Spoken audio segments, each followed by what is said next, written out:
you. Thank you very much.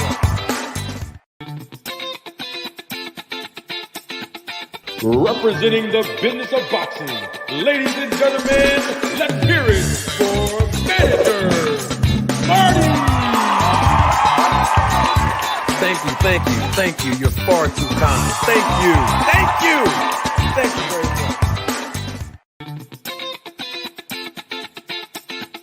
Representing the business of boxing, ladies and gentlemen, let's hear it for Manager Marty. Thank you. You're far too kind. Thank you. Thank you very much. Ladies and gentlemen, members of the jury, members of the Roll the Tape film crew, yes, greetings and salutations. Welcome to another edition, another episode of Roll the Tape podcast with Manager Marty. I am your host, Manager Marty, and we're going to have a very, very, very great show today. I mean, what a weekend of boxing. We want to talk about what took place over the weekend between Jonas and Meyer. What a fight. Very, very intriguing fight. Very competitive fight. We're going to talk about what's next for Gervonta Tank Davis. I mean, we've talked about it before when it comes to Devin Haney and what's next for him. But now we have to put these two together because we need answers. I mean, people keep on talking about Tank Davis versus Devin Haney in Saudi Arabia. Oh, yes. Open panel discussion on Tank Davis versus Devin Haney in Saudi Arabia. I mean, I don't know if he's the prince or the king, or I know he is like some sort of executive of the sports conglomerate out there in Saudi Arabia. Turkish, I don't know how to pronounce his name, but you all know who I'm talking about. You know, he's sending offers through interviews, all kind of stuff. He want to fight out there. He wanted in the Middle East, and we're going to talk about it live and live in color. We are going to do something else today. I am now going to start building a segment. It's going to be a short segment in every live, you know, and what I want to call it, because I told y'all in 2024, this is what we're doing. This is the move that we're doing. This is the new wave. Yeah, in 2024. In 2024, we're doing truth and evidence. Yeah. Nobody, okay? Nobody can get away with just saying words. Okay? We need answers. Yeah. So I'm going to introduce that segment. It's a small segment. This is going to be on certain lives. I'm not going. I might not do it every single day where I introduce truth and evidence, but just know I'm going to make sure, starting today, that I do what's called truth and evidence, where I present truth and evidence, and this is the new wave. We walking into 2024 with it now. Yeah, we walking right into 2024 with truth and evidence. From now on, as boxing fans, members of the boxing community, no more, especially in the YouTube boxing community, no more are we going to settle for people just saying things out of their mouth and not producing evidence, or at least speaking with truth. Yeah, we holding all fighters accountable, all promoters accountable, all YouTubers or content creators accountable. Yes, we are. No more false narratives. Yeah, we're debunking all false narratives. Yeah, this is what this is about. Yeah, it's called truth and evidence now. So all I'm saying is, what I'm basically saying is, I'm going to create a small piece of the live and donate a small piece of the live, certain lives, okay, with a segment called Truth and Evidence. I just want everybody to know what we're doing, okay? So, with that being said, I'm just making a declaration that we on that type time now, truth and evidence. I mean, people have gotten away with so many different things that they've said via social media, including in the YouTube boxing community, with no evidence. Just be saying stuff and then boxing fans run with it. And so that's why I always make a declaration with my new famous three words: we need answers. All right, so peace and welcome to everybody that's in the chat acknowledging me. Thank you very much for your acknowledgement. Welcome, I appreciate it. We got a lot of boxing to deal with this week, but we got to start with some topics that we're going to deal with today. And I want to say something real quick as it's on my heart to say this, and then we want to move on. In 2023, you know, I think that when I came out in 2023, starting in January all the way to December of last year, when I came out guns blazing. I came out swinging.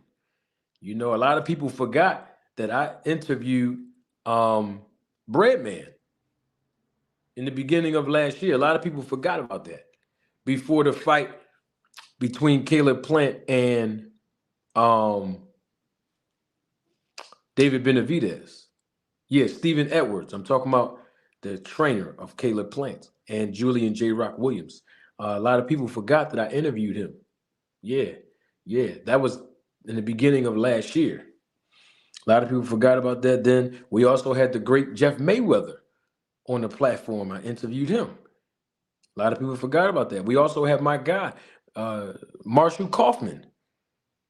Yes, indeed. Interviewed him. We also had the referee who officiated the fight between Romain Villa and Rashidi Ellis, which was a controversial fight. My guy, we call him Smooth in the boxing community, Brent Bovell. You know, don't forget, we also had Harvey Dock right here live in living color when I interviewed Harvey Dock, who was the referee officiating the Terrence Crawford versus Errol Spence fight.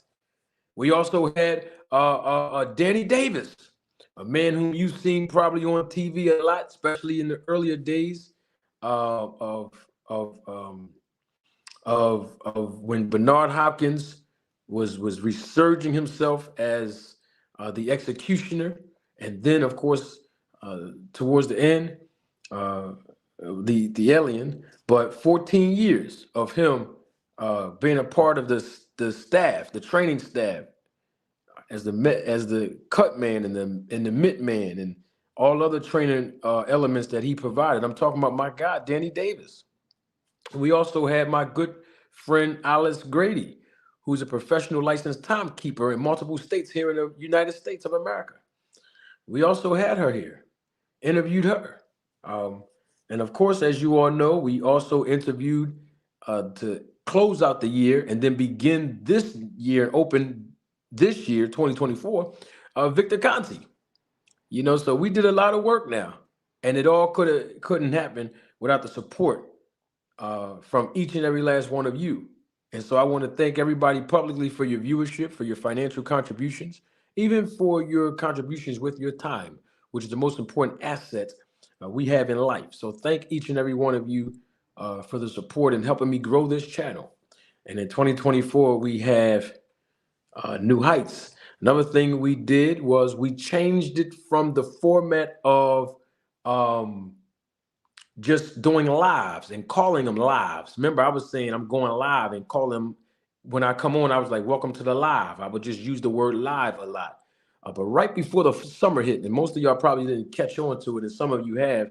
Right before the summer hit, right after the month of May, I start using the term podcast, and I start formatting.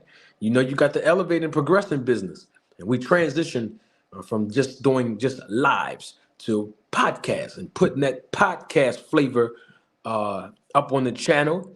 And of course, as you know, I've gotten the logo done and the hottest intro uh, in the YouTube boxing community streets. Yes, I enhanced my performances. Yes, I did. Introduce you to 4 characters that I use interchangeably and sometimes simultaneously: the preacher, the professor, the prosecutor, and the promoter. And each of you understand which character is addressed in certain situations based on the way my presentation is. This is all in 2023. I've done this, and I also started to publish more content throughout the week. All right. So, I'm just saying that I stepped my game up. Okay. And I've been progressing in 2023. So in 2024, we got to go to the next level. And with that being said, I'm going to say this and then I'm going to move on. Because of all the things I just mentioned. Oh, and don't forget, I got the backdrop too. Can't forget about the backdrop. Backdrop is on point too. Phew, Lord. Backdrop on fire. What I'm telling y'all is all the things that I just mentioned, the work that we put in, and I say we because I'm including the Roll the Tape film crew members, and the work that we put in 2023, guess what we did, y'all? Guess what we did? Now, I got to show my face for this.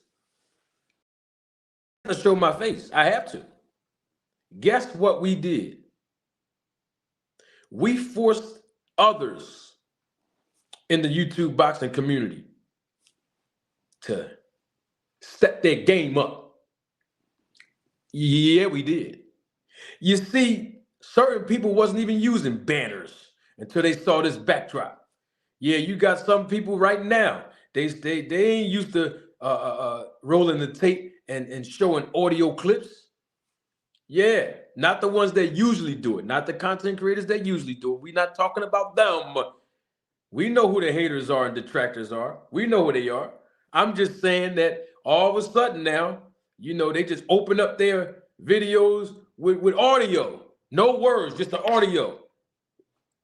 Y'all know who do that. I open up a live. I don't show my face or nothing. I just play audio. Right as soon as I turn the stream on, fire the audio. I've been doing that for a year now. Yeah, now you see people starting to do that now. You see people ain't never have a panel since they've been on YouTube, or at least the last 2 or 3 years. All of a sudden now, I got people showing me evidence and showing me what they doing. Yeah, we see you. We see you trying to steal the dance moves of the Roll the Tape film crew members. We see you trying to steal the dance moves of the channel. I see what you're doing. All of a sudden, everybody got fiery panels now. Now, remember, I was introduced to YouTube coming on panels. So I understand that that's a great tool. And I did not start panels. Don't go running over there saying, oh, Manager Marty said he started. No. Don't do that, because panels was here before I got here. What I'm saying is certain other people that never had the panel before, they see how fiery this panel be here. And now they start. I see. Well, basically, what I'm saying is, people stepping their game up. Yeah, they stepping it up. You better, because in 2024 you gotta go to the next level. That's all I'm saying. That's all I'm saying now, because we got to keep it all the way 100. YouTube. Before Manager Marty got here on YouTube, all the stuff that I'm talking about now is still happening. Whether it be VADA testing, whether it be the snack program, whether it be any controversial topic whether it be Bill Haney and the antics, whatever you want to say that you deem as controversial over here. In other words, is the controversial topics that I'm speaking on existed before I got here. And most people wasn't speaking on it. Now you see everybody speaking on certain things. You know what I'm saying? I'm not hating and I'm not mad. All I'm saying is, gotta step your game up, because in 2024, we going to the next level. You know what I'm talking about? Y'all still in my old dance moves. We stepping it up. I got the best, man, I don't know who else is. I got the best supporters on YouTube. Hands down, bar none. That's why I say the Roller Tape Film Crew. I'm not just rambling, y'all. When a weekend happened, sometimes I have a lot of things on my mind and I wait till Monday to get it out. And I've been thinking about the Roller Tape Film Crew all weekend. And I want to double salute all the supporters to this channel who's been here, whether it be from day one or you just joined us, being a part of the film crew. I don't care if you've been a part of the film crew membership for just a week. You'll get the same benefit and blessing as if someone did when they just joined in the beginning. And I have a lot of day one supporters. And so I just want to let everybody know that I appreciate you all. And I know that the information and the business knowledge that you get in the sport of boxing here on this channel is irrefutable, it's true, and on top of that, it is being duplicated. And that's all I'm saying. And so I just wanted to put that out there. And it's all good in the hood. Yeah. So let's talk some boxing now. I'm going right in the day. This is one of them days where we're not going to do the Town Watch check-in, but I promise you tomorrow we will get back to our Town Watch check-in. Okay? Now, Jonas versus Mayer. That was the most competitive female boxing match that I have seen in a very, very long time. Very, very long time. Absolutely. I'm talking about when I say a long time, I mean a long time, where both fighters gave it their all and both fighters were accurate in their punch output. I had to say that because I'm not trying to make it appear as if the female boxers that did compete before this year or this fight didn't give it their all. That's not what I'm talking about. I'm talking about the competitive nature that was displayed in that ring between Jonas and Mayer. And I'm talking about they was going blow for blow for blow for blow for blow. Wasn't too many holding calls. Wasn't too many fouls. You know what I mean? It wasn't too many interruptions by the referee. They got that fight on. Oh, man. I mean, they was hitting each other with some big shots. And I'm going to tell you one of the things that I noticed quickly that I like when fighters do this, when they go to the body and the head. I love it when a fighter mixes their punches up. Even if it's in the sequence of head, body, body, head, body, body, head, up, down, up. That was a good fight. Both of them was going to the body. Jonas started it. She was tagging Mayer's body up. Combinations. Pop, pop, pop, pop, pop, pop. I love to see that. They was getting it on. I was thoroughly impressed, thoroughly entertained. They were going skill for skill. It wasn't just throwing punches just out of nowhere. No, very strategic. And I have to say this, I do not agree with the decision. It was a very, very, very, very close fight. I tell you, split decision, I can see that. Yes, indeed. Double salute, members of the Roll the Tape film crew and supervisors of the Roll the Tape film crew. Biz on the beat. Salute to you and 2 Cents Boxing. My man, gotta give him Fort Greene Pharaoh. He was here first. Salute to you as well, member of the channel and supervisor of the Roll the Tape film crew. I had Mayer winning that fight. I think she etched it out in the later rounds. Those last 3 rounds, I saw her improving her punch output. Now, it didn't have a whole lot of steam on it, of course, but she was landing the most effective punches. And that's one of the scoring criterias in judging bouts. There's 4 types of judging criterias when the judges score fights. And based on that one alone, I have to give her the credit of winning that fight. And Jonas did a good job. But I'm talking about in them last 2 to 3 rounds, Maya closed it out. Sometimes in boxing, y'all got to understand something. It's not how you start sometimes. It's how you finish. And when you finish, you have to finish strong. You have to finish strong. I mean, that was a really good fight. I was thoroughly impressed. And it wasn't a lopsided fight. Sometimes, a lot of people like lopsided fights in boxing because they want their favorite fighter to just dominate. But me, I like when it can be a seesaw battle where both competitors, both gladiators, both warriors, both boxers get it on, and this round might went to this fighter, the next round might go to the next fighter, but they get it on, and they give their all, and they use skill and technique to do it. But it's a competitive fight when both are exchanging and getting the best of each other instead of it just being a one-sided, uncompetitive fight. You know what I mean? That's just my preference. But I gave that fight to Meyer, and she did a wonderful job. Jonas did too. I give Jonas all the credit. I mean, the fight could have really went either way, which is why it was a split decision.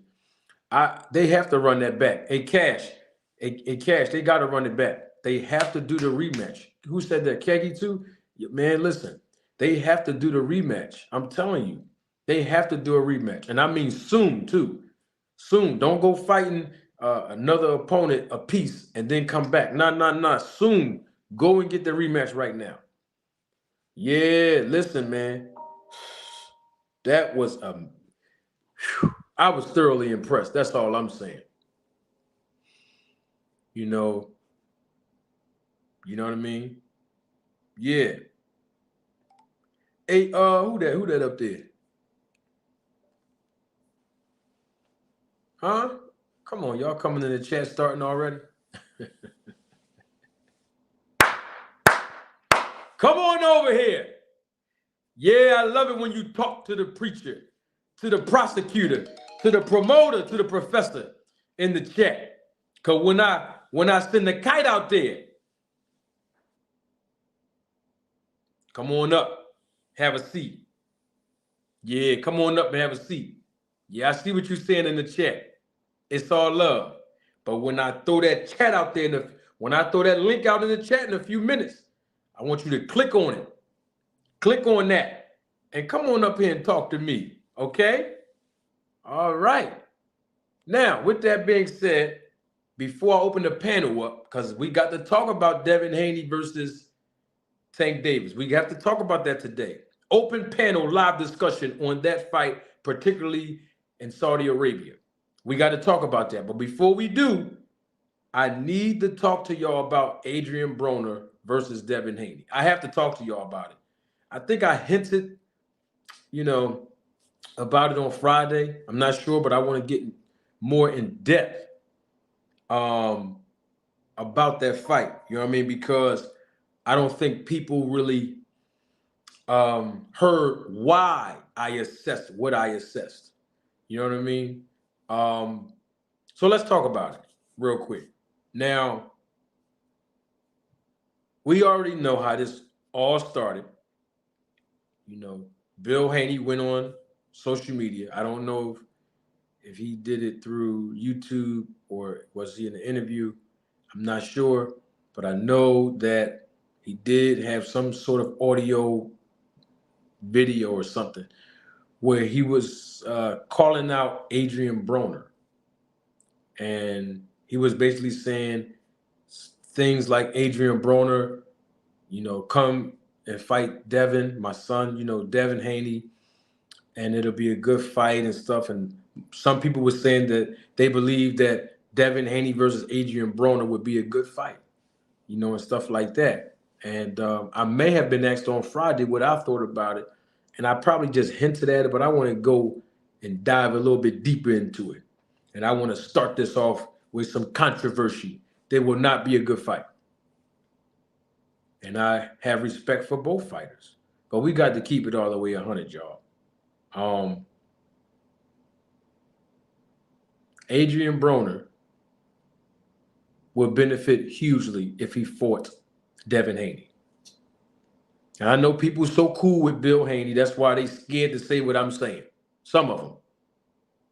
But we have no picks over here whether we cool or not. We got to deal with what's real, give it to you in truth fashion, and guess what? Teach the business of boxing, and that's what we do here. Now, there's really no point of fighting Adrian Broner from Devin Haney's perspective. From Adrian Broner's perspective, yes, it's an opportunity for him to become another world champion. Okay, of course, if he wins, but also get a payday out of it too. But it does not do anything for Devin Haney. So when I talk about the antics of Bill Haney, this is what I'm referring to. In other words, what is the purpose of calling out Adrian Broner if it's not going to benefit you? Or in his case, it's not going to benefit your son. It's no point of calling him out. Now, if you call him out, then what you're doing is just showing a business model that I think some fans are being restless about. In other words, you calling out Adrian Broner, but you know Sandor Martin is the mandatory. You calling out Adrian Broner when the fans, all the fans all across the world, whether they agree or disagree with who's going to win or who's going to lose, want Devin Haney to fight Tank Davis, and everybody will be willing to pay for it. Okay?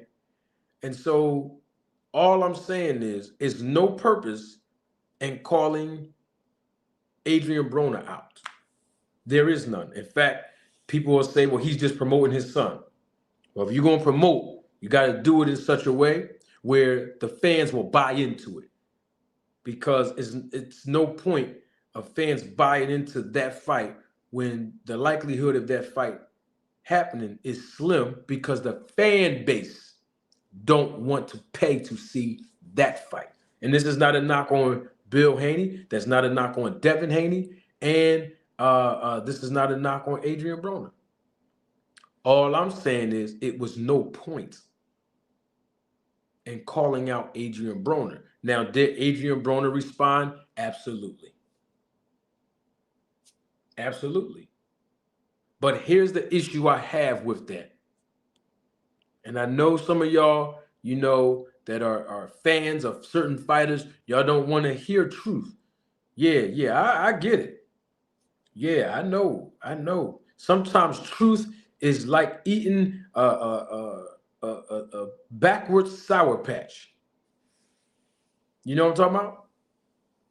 Sometimes truth get like that.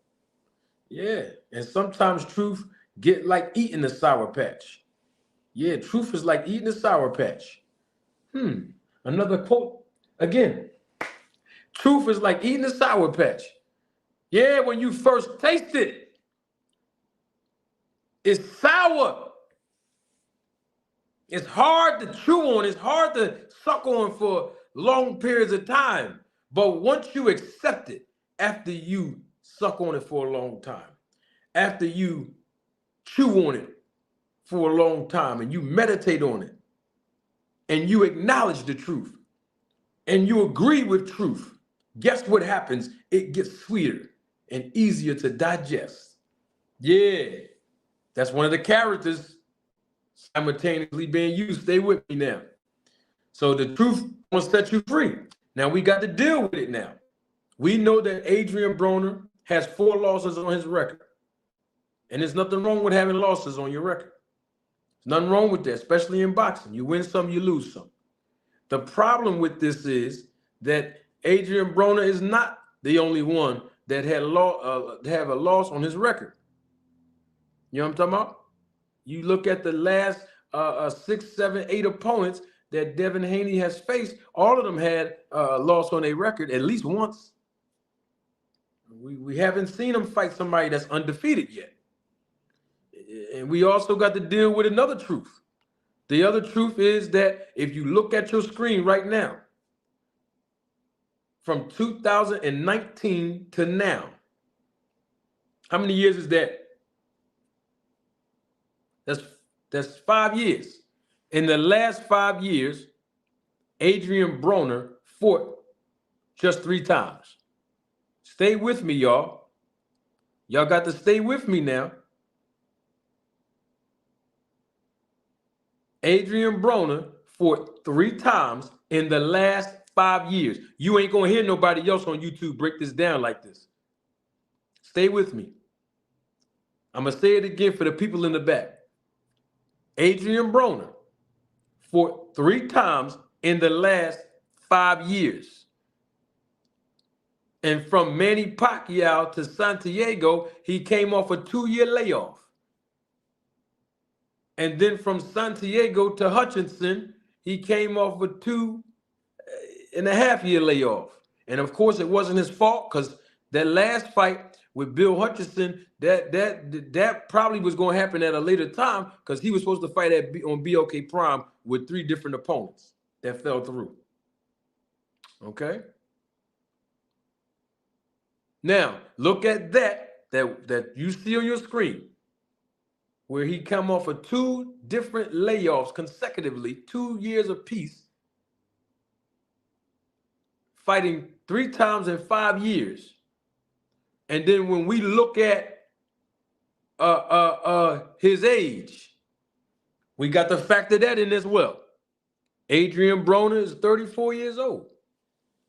We have to factor that in. And when we factor those facts in, and we look at Devin Haney's resume, we got to see that he fought 11 times in the last 5 years. Look at your screen and let's deal with it.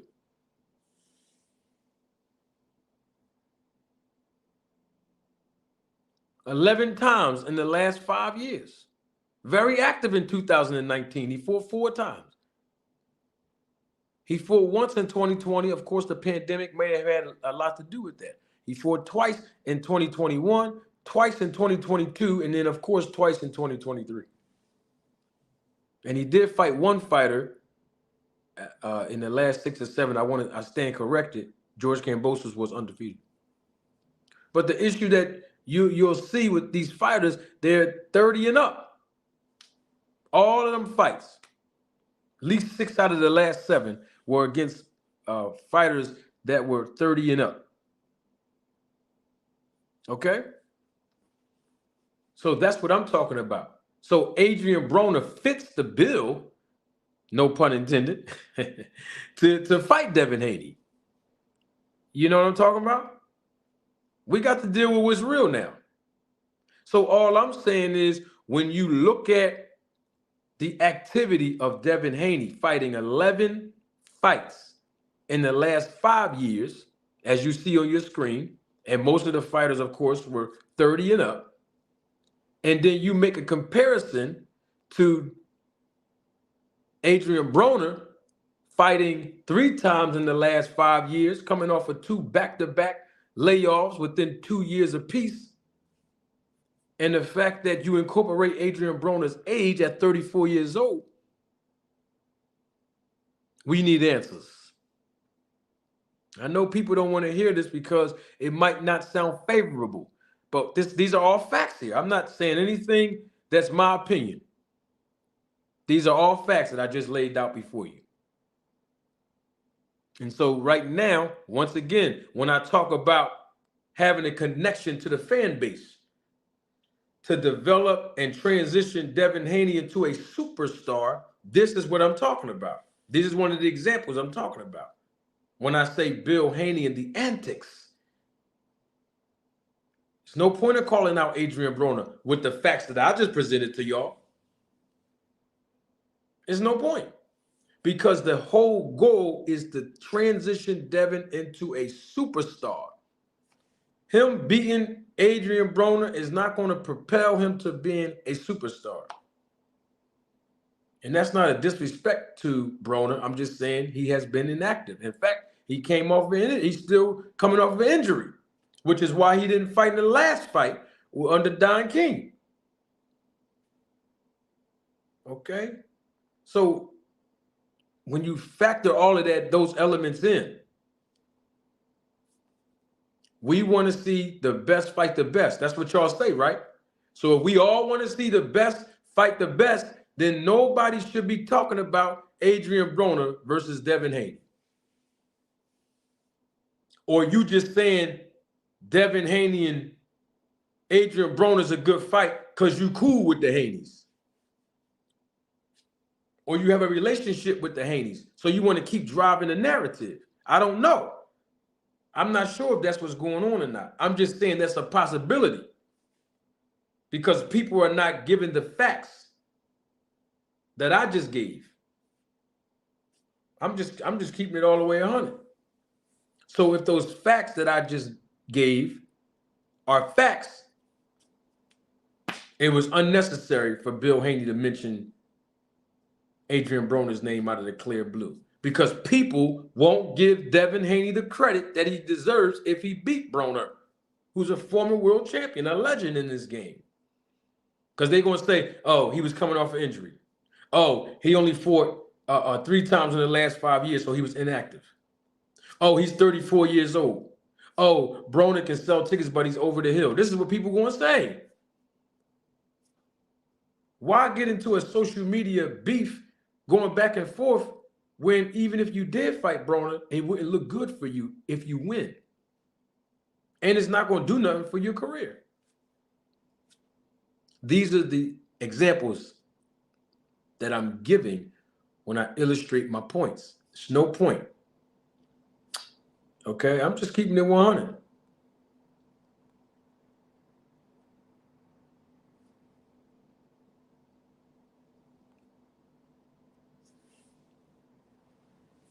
Well, that's not true. Somebody young will fight Devin.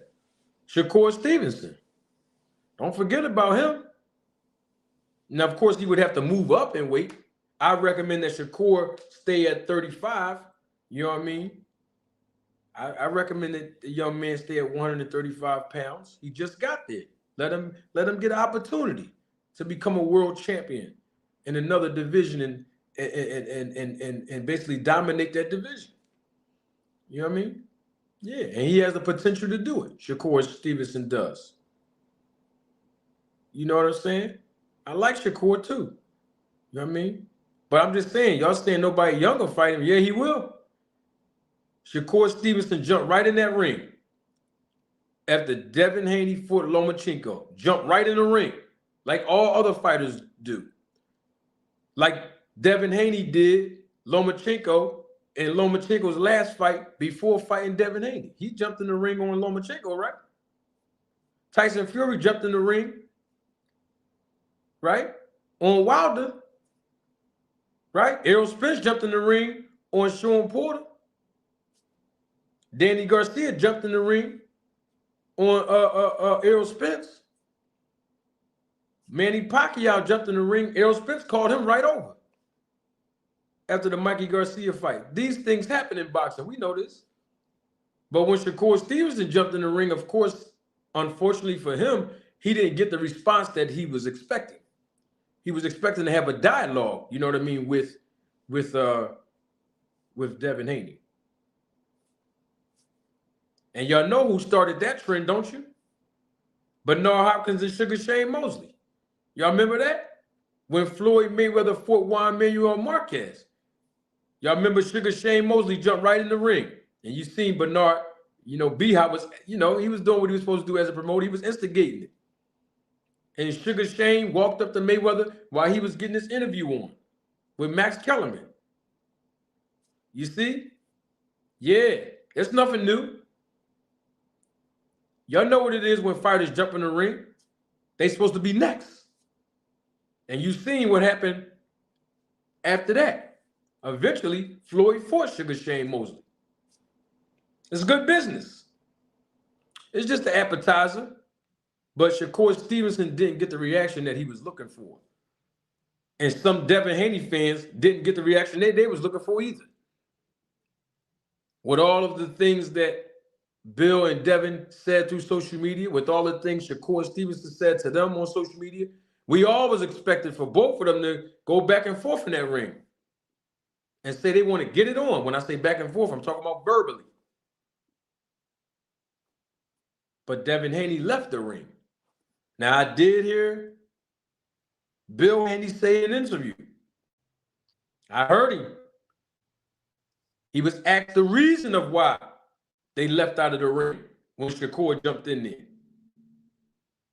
And he said, his words, not mine, that the reason why they jumped out of the ring and left the ring immediately after Shakur Stevenson got in the ring is because they did not want Lomachenko fans to throw beer cans and other items at them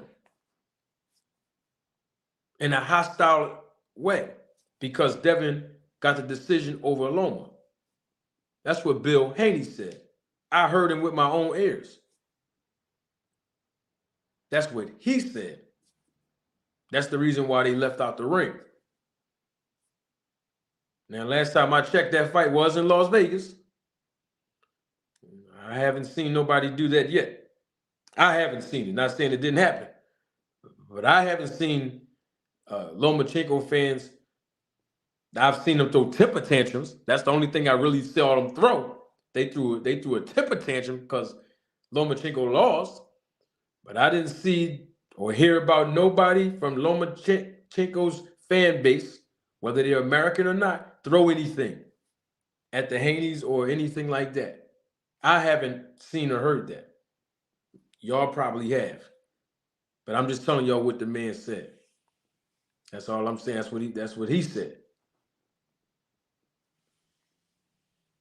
So we need answers. So that was my take on the whole Adrian Broner thing. There's no point in me talking about, well, if they fought, this is how it would go. I'm not even going to give no verdict or prediction or none of that with it. I'm just looking at the elements involved. That's not a good look. Fans wouldn't buy it because the fans, we want Devin Haney to become a superstar. And so there's certain levels that need to be achieved for that to happen. And him fighting Adrian Broner is not one of them. And that's not, like I said, that's not a knock on Broner. No. I'm just Broner. I'm just saying in general, the business of boxing. That's what I'm not talking about. No fans, the business. Yeah. So I realized, and I told y'all this publicly a while ago, but I've learned when I first got on YouTube last year, when I first jumped on here, I didn't know too much about how to do a live. I didn't know anything about StreamYard. I didn't even know about AdSense and stuff. Certain things I didn't know about. Okay. But as one thing that I learned that I heard people saying all the time, they used to say, and they probably still do say it on YouTube, but facts over feelings. I've heard several people say this. And I'm talking about fans of boxing. I'm not saying I heard content creators saying. I'm talking about fans, in chats and then comment sections and stuff. They say facts over feelings. But about 90 days in, I recognized that it wasn't facts over feelings in the YouTube boxing community. It was fighters over facts. It's not facts over feelings. It's fighters over facts. People will embrace a fighter, idolize a fighter, become a fan of a fighter. And when you present facts about that fighter, instead of them, like we do with Sour Patches, instead of them doing with the Sour Patch what we do with truth, they turn it all around on the person that's delivering the truth. We need answers. Now, I am going to put the link out there. Oh, yes, I am. Because the viewership is increasing exponentially. I'm definitely going to put the link right out there. This is an open panel discussion. Gervonta Tank Davis versus Devin Haney. I don't want to mispronounce Tank Davis's Muslim name. So that's why you recognize that I didn't refer to him as his Muslim name. I don't know how to properly pronounce it. And I don't want to mess his name up. So I'm just going to say Tank because that's still his boxing name. Okay, the mantra that he goes by in boxing. So I'll just say Tank. All right. If somebody knows how to pronounce it, I'm open for you to teach me and show me how to pronounce it properly. So then moving forward, I will address him as his Muslim name because I don't know how to pronounce it. But I'll just say Tank. So y'all know who I'm identifying when I throw the link out there for the open panel discussion of Tank versus Devin Haney in Saudi Arabia. Let's talk about it. That might be a possibility because the man that can push buttons and get the check cut to make that happen was in an interview a few days ago, and he said he loved to entertain and facilitate the ideas to materialize a fight between Tank and Devin Haney in the Middle East. And so I want us to have an open panel discussion about that. I want to know what your thoughts are of that fight. And with that being said, I have to start my initial foundation of the segment I like to call Truth and Evidence. I'm not going to have truth and evidence on every single live. I did say I would try to, but I don't want to break a promise. But I'll say in certain lives, I'll bring it out when you least expect it. And truth and evidence. And this is the segment of the show, Live and Living Color, where I present truth and evidence. And it doesn't take long. And it's just something that can make you, the audience, sit back, analyze the truth, analyze the evidence, think about it, and then maybe in the next episode, we will talk about your discovery. Truth and evidence. And so, one of the things that I wanted to present, since we've been on a wave since the end of December of 2023, even now, we've been on a wave of learning more and more and more about the truth and evidence of VADA testing, anti-doping, doping, the protocols, all kind of stuff that I haven't even gotten the chance to teach you yet. But we did have a man who referred to himself as the professor on this channel, Victor Conti, the expert, share with us a lot of information in the interviews that I conducted with him. With that being said, there's something that I wanted to present as truth and evidence. So if I can get all of your attention, this is our first piece. This is the first time we're doing a segment called Truth and Evidence. We're not going to be long with it. Like I said, in selected lives, I will present certain truths and evidence, and it could be on anything related to boxing and the business of boxing. But the first thing that I want to do is set the foundation of something that is basically readily available on VADAtesting.org, their website. Yeah, their website. And it's information on there. And of course, I dropped a video earlier today where I talked about my conversation with Victor Conti and my assessment of the things that he said was inaccurate and incorrect on VADA's website. But it's something interesting that I saw many years ago. This now, what I'm about to show y'all, this is like, I'm gonna keep it 100 with y'all, like I always do. This was like I want to say 10 years ago. Yeah. I told you I've been studying this for over a decade and a half now. But I wanted to show y'all something because we need answers. So truth and evidence. And if you can direct your attention on your screen, you will see that these are the words of the founder, medical doctor, and former ringside physician of the Nevada State Athletic Commission, who obviously founded WADA She founded VADA after Victor Conti, his words, not mine, introduced her to the founder of WADA, Dick Pound. But these are her words, and I underlined them so that you all can have an easier opportunity to read it. In the second paragraph, I will read it to those who are watching this podcast live and live in color, and they're listening, but they can't see their screen. And it says, when a fighter enrolls and is eligible for testing, they are listed on the site. And when they successfully complete the program, that is also listed.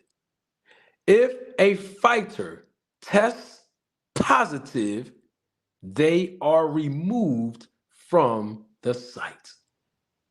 Hmm.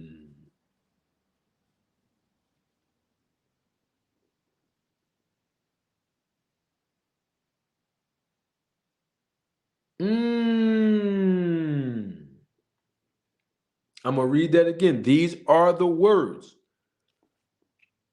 of Margaret Goodman, who was in an interview, and she said these words. It was an interview conducted via email. I'm going to read it again because I want us all to be on the same page so we all can be educated on this. All right? Let me read it again for the people in the back. When a fighter enrolls and is eligible for testing, they are listed on the site, their website, VADA's website.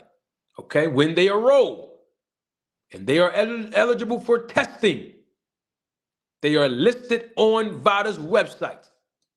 The air fryer. Woo, Lord have mercy, the air fryer is warming up as I read this. And when they successfully complete the program, that is also listed.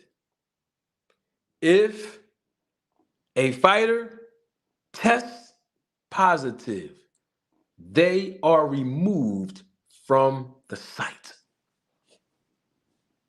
We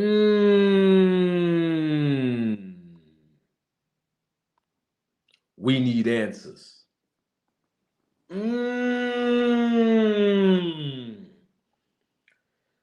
So, the founder of VADA, she told the public, when a fighter enrolls and is eligible for testing, they are listed on the website. So I want to give context to why I asked Victor Conti, since Terrence Bud Crawford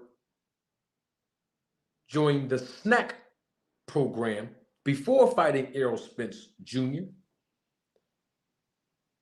why didn't VADA list him on the website if he enrolled in VADA testing and was eligible for the program of testing? Because we know that the first fights that Terrence Crawford had under the SNAC program was Sean Porter. Now, Victor Conti, after presented with that evidence that I gave him about Terrence Crawford not being listed on the website of VADA for being tested, Victor Conti said that Al Heyman and PBC has what he likes to call a muzzle rule. Muzzle rule. And I said, okay, I understand. But Terrence Crawford wasn't a PBC fighter, nor was he signed to Al Heyman when he fought Sean Porter. So Top Rank promoted that fight, and Top Rank was promoting Terrence Crawford. There was no muzzle rule. And as you heard him say live and living color in the interview, I just dropped a piece of the portion today. You also heard him say, well, maybe there wasn't any testing for VADA between Sean Porter and Terrence Crawford. Interestingly enough, VADA also equally did not acknowledge publicly that Terrence Crawford was tested or enrolled in the program when he fought David Evanesian a year after the fight with Porter, and I'm talking about in December of 2022. Now, according to Victor Conti, his words, not mine, there was limited testing because Desmond Gung had limited resources financially to be able to pay for testing, and also because the frequency would not have been available. There was limited testing, and the frequency would not have been available because the fight between David Evanesian and Terrence Crawford materialized very quickly. That's what Victor Conti told us. Now, I did kind of debunk that theory when he was here in my face, because I pointed out the fact that content creators were acknowledging that the fight was going to happen between Terrence Crawford and David Evanesian on October the 20th. That was Blue Blood was one of those people that spoke on that. And I only know that because at the time that I was going through the little issue with Mr. Blue Blood, I did research on his channel to see who he was, because him and some others were throwing shots at me subliminally, and we're not going to rehash that. But my point is, credit to Blue Blood Sports TV, because he was with BLK Prime, and he's the one that broke the news, or one of the ones that broke the news in October that Terrence Crawford was going to fight David Evanesian. But they fought in December. So it's like they fought December 10th. They had at least 6 to 8 weeks to be able to get the VADA testing for both fighters. I'm just saying. So when I said that, that's when he talked about the promoter of BLK Prime didn't have all the money. And then I asked Mr. Victor Conti, well, couldn't you, the anti-doping advocate, couldn't you have paid out of your own pocket? You are the anti-doping advocate, right? Couldn't you have paid for the testing?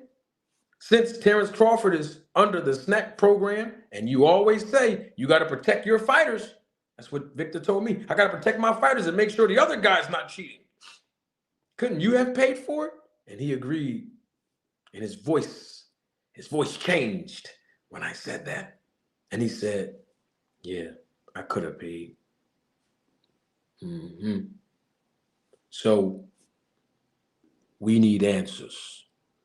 We don't know if Terrence Crawford was tested when he fought Sean Porter. We don't know if he was tested when he fought David Evanesian. We don't know. We need answers. Well, that was the segment of Truth and Evidence, and you don't have to take my word for it. Victor Conti gave you his words, and so did the founder of VADA, Margaret Doctor. Got to put doctor in front of her name. Dr. Margaret Goodman. All right. Now we got that out the way. I wonder what the chat is saying about this. Yeah. The chat's not saying nothing about this. Was good information. Did y'all see? Hey, that was good information I just dropped in that small little piece of segment called Truth and Evidence. Did y'all see that? Did y'all hear what I said? I didn't get no responses from the chat. What's going on? Man, they going in right now in the chat. But I'm sure you all heard what I said. So with that being said, it's time to fly the kite. Yeah, it's time to throw that link in the chat, because we need to talk about this fight between Devin Haney and Tank Davis? Is it going to happen? Is it a possibility that it can happen? Should it happen? Will it happen? What's your take on it? And I'm talking about, will it happen in Saudi Arabia? That's the thing that we want to deal with. Will it happen in Saudi Arabia? Should it even happen in Saudi Arabia? We need answers. So I'm about to put the link. It's already in the chat, but I'm going to put it to the top of the chat so you can have it accessible to you to go and click it, bam, and just come on through so that we can deal with what's real. Let me see how we're going to put this out there. We got to put this thing out there to the top. I put it to the top.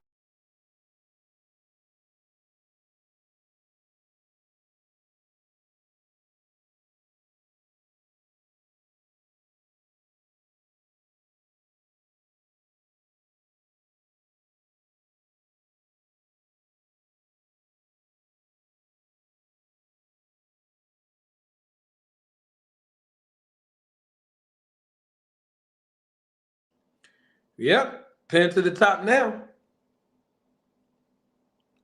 Yes, it is. It is now pinned to the top of the chat.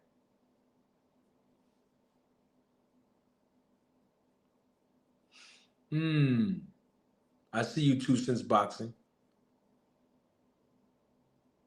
Well, hold on, Larry. Hold on, Larry. Hold on, Larry. I never said that PBC allowed Bud not to get tested. I never said that. Neither did no one else say that, Larry. Don't do that. No, don't do that, Larry. Did you forget the other things that I mentioned? Right. So chill out, Larry. I know he's a troll, Tune. I see what's going on. Speaking of Tune, I got to acknowledge Day One supporter. Double salute to my guy, Tune. Thank you for your contribution and your support to the channel. Tune says, been watching YouTube boxing content for a few years. There are no unbiased channels. It's race versus race, PBC versus Top Rank, or a creator is on payroll. Wish ESPN covered more boxing so these dudes can go. Those were the words of my guy, Tune. Thank you so much, Tune, for your contribution to the channel and your support as always. Yeah, but we know what it is, Tune. I mean, we know exactly what it is. ESPN, for some reason, they will not talk about boxing every day like they talk about other sports. But this is the great thing that we have at our leisure, and that is the boxing media through YouTube. Now, the downside to that is what Toon just said. That's the downside to it. You know, when we weigh the pros and cons, you know what I mean? That's the downsides to that as the viewership is increasing exponentially. D35. Oh, what's going on, brother? I'm doing good. How about yourself, man? Oh, yeah, I'm blessed. Blessed. What's going on, man? I mean, you know, we opening the panel up today, live discussion. Devin Haney versus Tank in Saudi Arabia. That's something that I don't want to call him a prince or the king, but he is definitely somebody who has the authority, because I think the word authority is in his title, who have the authority to push one button and sign the check for both fighters to compete out there in the Middle East. Yeah. What's your take on all that, brother? I think it's a great thing. I got mixed emotions about it because at one end I feel like the fight should happen, but also at the other end I want it to be a fair fight. I just feel like they just in two different sides. They just, you know, Devin Haney is he was a big 135. He's a big 140. Tank really a small guy, but he got the stature. He carry his weight well. I mean, the fight should happen. It's a big money fight, but I feel like Floyd and his team, they in the business of making money. And Tank doesn't have to fight those A-level opponents. Not that he's scared to fight them. It's just that, I mean, he don't. I mean, like, you making good money fighting whoever you put in front of you, and I think that's their mindset going into moving forward. Like, you know, why take the risk when you don't have to? It's all about making money at this point. So even though I wanted to see them fight in Saudi Arabia, do it over here, the Prince or the King or whatever, he putting up the money, you know, for the fight. It's just like, nah, well, no, like, you know, that's how I feel. Okay. Well, I mean, you could equally say the same thing about Devin Haney as well, considering his resume too, right? Yeah. Only reason why I single out Tank because he's the A side. He's the star, you know, he's a superstar. Devin Haney's just a star. He needs Tank, you know, just kind of like Floyd Mayweather needed Oscar. Even though Floyd was good, he was decorated, he had the belts and the accolades and stuff like that. He was recognized as being more skilled, but he just wasn't a cash cow until he beat Oscar, and that just catapulted his career to a next level. And then he retired after that. You know, he had a rematch clause in that, but he retired and let that rematch clause expire. Who had a rematch clause? Floyd and Oscar. Who told you that? That's what I thought. He had a rematch clause, and that's why he retired. He retired right after that fight, and he didn't come back for like 2 years, I believe. Don't quote me on that. That's what I think. Oh, okay. I never heard that. That's the first time I ever heard that. Yeah, but yeah, I mean, that's why I'm singling out. I mean, Devin is not a star. I mean, he is a star in boxing, but he ain't a superstar. He really just on the borderline because he's not a household name. Yeah. You know what I'm saying? He good, he talented. I personally think he'll beat Tank, but I feel like Devin is just too big for him, man. Honestly, like, I think his size with his skill set would be a little bit for Tank, even though it's gonna be a competitive fight. You know, that's how I feel. Okay, that's fair enough. You had mentioned something about him being too big and people, he meaning Devin Haney, as far as like too big. Mm-hmm. You train boxers. I think the last time I heard you say you're a trainer, right? Yes, sir. I had a question on that. From your observation, your expertise, Devin Haney came in 25 pounds, rehydrated Mm-hmm. within 24 hours. But the thing is, from what I noticed, is that not only did he come in after the weigh-in 25 pounds of rehydration within 24 hours, but he was able to maintain and even look better with his muscle mass. Can that happen? Yeah, it can. My gym is not like high tech like these pro fighters are. So whatever they do to cut corners, whatever they do to put on that weight, rehydrate themselves. You know, they got IVs, they got all type of stuff. I don't know. I don't know. But far Who got IVs? I'm just saying, like, to put the fluid back in your body and stuff like that. But who has that? I don't know. Oh, okay. Yeah, I'm just saying, like, I don't know how whatever they do to add on that weight, but it's just, adding on a lot of weight in boxing is not something crazy because most fighters that get in the game, they target a weight that they're going to drain themselves down to be able to market themselves at that weight. You know,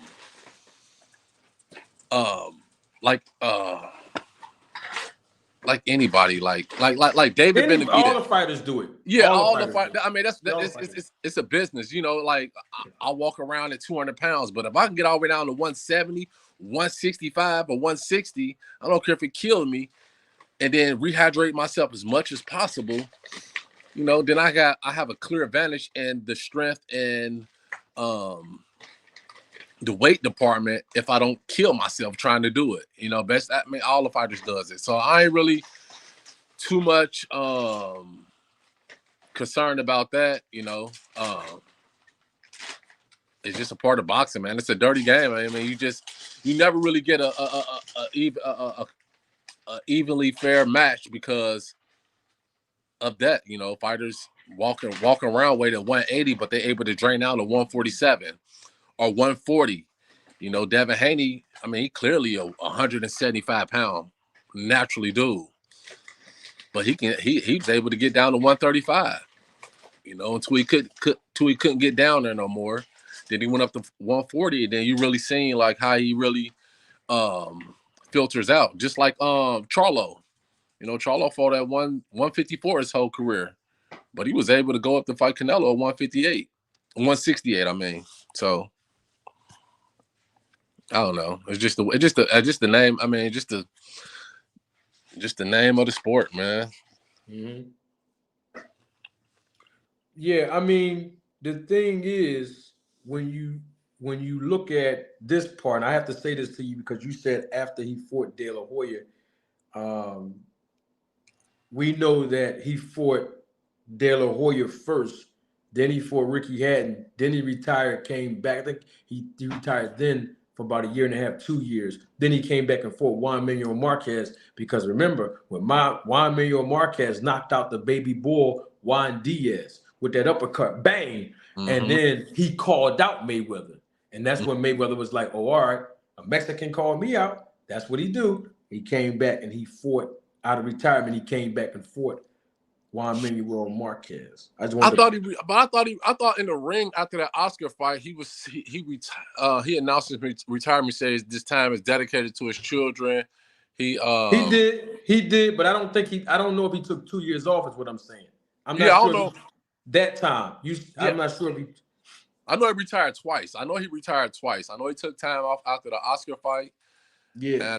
and I know he took time after the Ricky Hatton fight, and then that's when he came back and had that 6-fight deal, you know, stuff like that. But I mean, I love to see. But I mean, back to your original question. I love to see Devin Haney versus Tank, but it's kind of hard, man. I mean, Tank a little guy.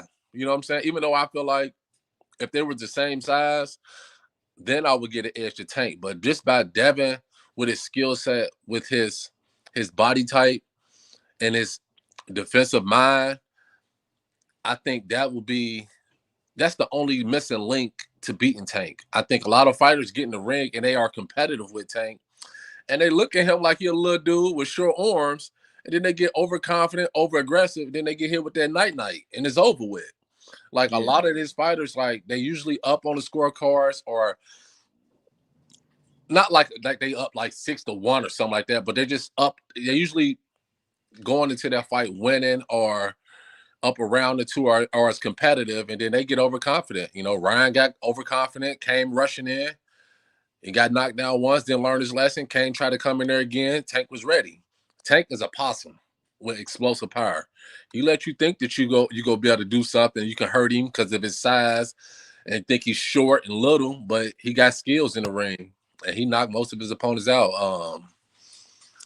Ryan, what's the one guy hit with the uppercut? Leo Santa Cruz. You know, Leo was coming in there. He was throwing them things, but he got caught. He threw the same straight, I think, left hand, the straight left 3 times in a row in the corner and got caught. So as much as I want to see that fight, I just feel like they just had 2 different weight, man. They just had 2 different weight classes that they, you know. I want to see an even fight. I would like to see like a Lomachenko versus a Tank. You know, a Frank Martin versus a Tank. Somebody that's in his weight class. That's you know what I mean, like, you know, somebody in his weight class. You know, Devin at 140. He's a big 140. Let Devin go on ahead and do his thing. Okay. All right. We got Ironheart here. Sin. What up? We're talking about I don't want to call him a prince or the king, but I know that he is somebody who has the authority to push a button, sign a check, and have Devin Haney and Tank Davis get paid. I don't know how much, but just get paid to go out to Saudi Arabia and the Middle East to fight each other. He said he was interested in that. I mean, what's your thoughts on that? Honestly, I'm not in a major rush to see the fight because I don't think that Devin Haney has really secured his spot in terms of contendership just to go, and even though it ain't even really, I can't say contendership, because Tank doesn't have any belts. But in terms of the anomaly to beat Tank or whatever, I don't think that it's the reason why the boxing fans in general don't have, or why he doesn't have a lot of support from most boxing fans, and it's because he hasn't really proven himself to that degree. If he fought all the contenders at a certain, weight, and there wasn't a lot of politics going on with them, then I think that he would have more support, and the fans in the boxing world would demand a fight. But because he doesn't have I find it funny that he can call out bigger fighters and try to go up weights, but he won't revisit that challenge that he just had with Lomachenko. That to me rubs me off as somebody that has probably some PED type confidence. Somebody that like he'd rather go up and risk losing against a bigger guy or somebody who has somebody who has that esteem of the boxing world. But these guys aren't willing to take the risk of fighting certain contenders that's going to run them out their spot. If they had to go really climb up that mountain and fight everybody, then they would probably wouldn't talk about them like we talking about them. And it would be more of a statement for the Haneys if they went and revisited that Lomachenko challenge. But try to sell all this confidence off of what he just did to Regis Prograis and act like he didn't have trouble. He went back to his corner crying about Lomachenko catching him, catching him in his attacks. So that shows that stylistically there was a problem there. And if he revisited that challenge, you know what I'm saying, then there would be no questions about other people willing to make the fight. But it just seems to me that the Haneys are trying to create a lot of press behind their names and trying to throw up a lot of smoke screens and kind of shortcut their way to the top, as opposed to fighting the people that's really stopping them from, getting to that proper spot. Okay, understood. I got a super chat that I want to. Well, y'all see the super chat on your screen, and I have to answer this question. It's a really, really good question. May I add? I definitely have to, answer it because most people never ask me, and Tune referenced it, saying he never asked me himself, and so let me answer it. Why not? Double salute to my guy Tune. Thank you, Tune, for your contribution and your support one more time. Tune says, "Hey Marty, who you got? Tank or Devin? Never asked you. I got neither Tank nor do I got Devin. I got neither one of them, Shaheed. They ain't gonna never fight. Not in Saudi Arabia, not in America. You heard it first right here live in living color. I don't have either of them fighting because they're never gonna fight until one thing happens, and I don't think it's ever gonna happen. Look at your screen right now. Let me take the super chat because I don't want nobody to miss. I don't want nobody to miss this, Shaheed. This why the fight ain't gonna happen. Right here. Go on and look at your screen. Yes, my brothers. Go on and look at it. Tank Davis told, listen, Tank Davis said, get that snack-ish out of boxing. And he's already questioning snack. He's already skeptical. He's already suspicious. And I don't think that Tank is going to give Devin Haney opportunity to even do anything under the snack program to fight him. That's just my thought. That's just my thought. Because he's already publicly stated, get it out of boxing. He's already telling the people, the world, he don't like it. He's suspicious of it. And I don't think he's going to let Devin Haney be a part of the snack program and fight him. Now, he might, because we've seen Errol Spence get so desperate, you know what I mean, to become the undisputed welterweight champ of the world. And he didn't care about Terrence Crawford being on snack. But he learned he better not do it again without going over to the guy, D35. Send Errol Spence got to go see the man, Memo Heredia. He's got to go see him if he want to fight Crawford in a rematch. Because Memo got his own program, He was a former cheater. He's saying he changed his life around. He's working with USADA. Victor Mm, Conti was a cheater. mm. He said he changed his life around. He working with VADA. Get both of these former or current cheaters, whatever they doing together. Because Memo Heredia is 2-0 against the snack program. You see what David Benavidez did with 2 snack fighters already. He did it with Cater Plant, and he did it with Andrew. So Errol Spence, if you listen again, go on over there, call up Memo Heredia on Twitter Yo, it's and tell funny. him to get you a program that's going to help So, you at an even playing field with the snack program. so I knew you was gonna be on. I should have known you was gonna be on some BS, Marty, because you got the all black on, like Martin had on when he lost his CD player. Man, he had everybody at the round table. Man, I should have known you was gonna be on some. Hey, I do want to add something. I gotta give me the chain he was wearing with the Yes, dog.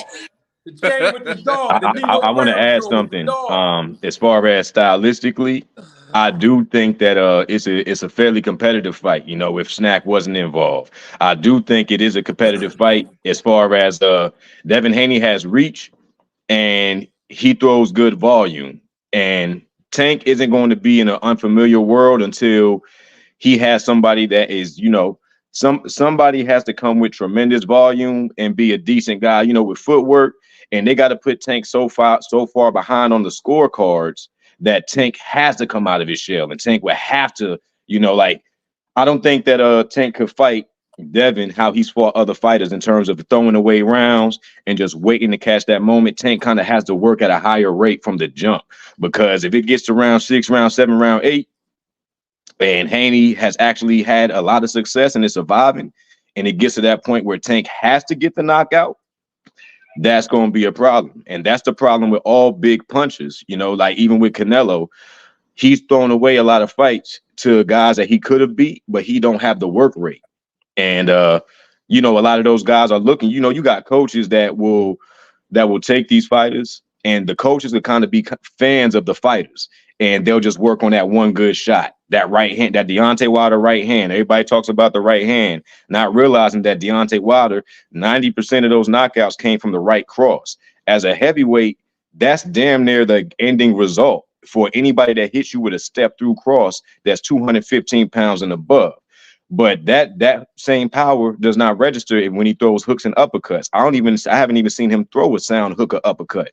Somebody who has real power is going to hurt you from all angles. And you don't see that from Deontay Wilder.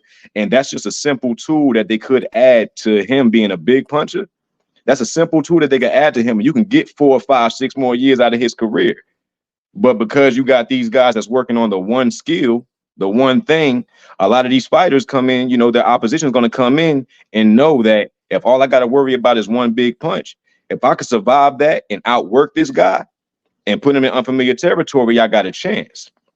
So that's where I think that Haney's advantage is in terms of volume, reach, the slight size advantage. But Tank is a high level technician, and I can never count him out. You know, like he's a technician. You know, he has a lot of genius in his fights that you know, it just can't be emulated.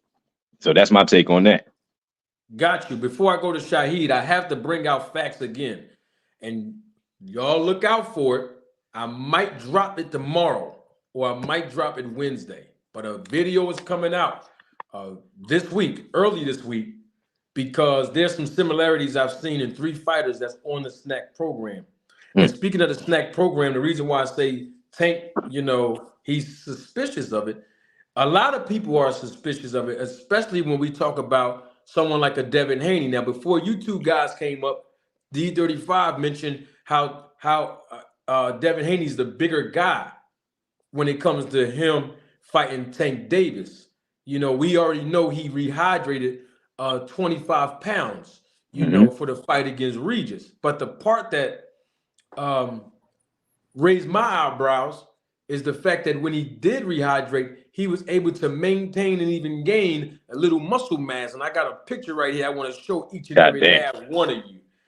This was after the fight with Regis Prograis. You know what I mean? So when you look at a guy who have a body with this type of muscle mass, even after gaining 25 pounds, of rehydration within 24 hours. I mean, we need answers, Shaheed. You know what I mean? And on top of that, if you look at the similarities to what Devin Haney did in the last 6 months, once with Regis Prograis when he fought him, and then Lomachenko when he fought him, you see both of their faces look the same, don't you? Right. Yeah, yeah. And I have to attribute that to this picture on your screen one more again. Yes, my brothers, the snack program works. And that's all I'm saying. So if Tank Davis is suspicious for these reasons, I don't think the fight will even happen. But even if the guy from Turkish, excuse me, his name start with a T. The gentleman who has the authority to cut the check out there, who was in an interview a couple days ago to bring Devin Haney and Tank Davis out there to Saudi Arabia. I have another take on that as well. But I want my brother Shaheed, you on here, you know what we talking about. Devin Haney, Tank Davis in Saudi Arabia. They trying to, throw money at it. Will it happen in Saudi Arabia? I mean, what's your take on everything? Peace to everybody on the panel. Peace to you, Manager Rollertate Marty. Hope all as well. My outlook on it is this. To go back to what you said, it's never going to happen. And I was thinking that it's crazy because the synergy we got, I was thinking that like that fight is not going to happen due to Devin Haney seeing through the midst of the BS that's going on with the snack program. He wouldn't have said what he said publicly, get that snack ish up out of boxing. Let's not forget that Devin Haney's connected to Floyd Money Mayweather, and who was the advocating of clean boxing. So Floyd told them the ins and outs of what's going on behind closed doors. And the brother Toon, salute to him because he put up there on, on the chat, the super chat where he said that there's no unbiased channel. You got, PVC versus Bob Arum and his clique, and that's how it is. It's every man and every company, every organization against one another. And you're right, the SNAP program does work, but it works for those that have an unfair advantage that are with the SNAP program. So I don't think that fight's gonna happen between Devin Haney and Tank Davis. I don't think that's gonna happen. I agree with you wholeheartedly. I don't think that's gonna happen. I think Tank is too wise to fall for the trap like Spence did. Let's be honest, if Spence,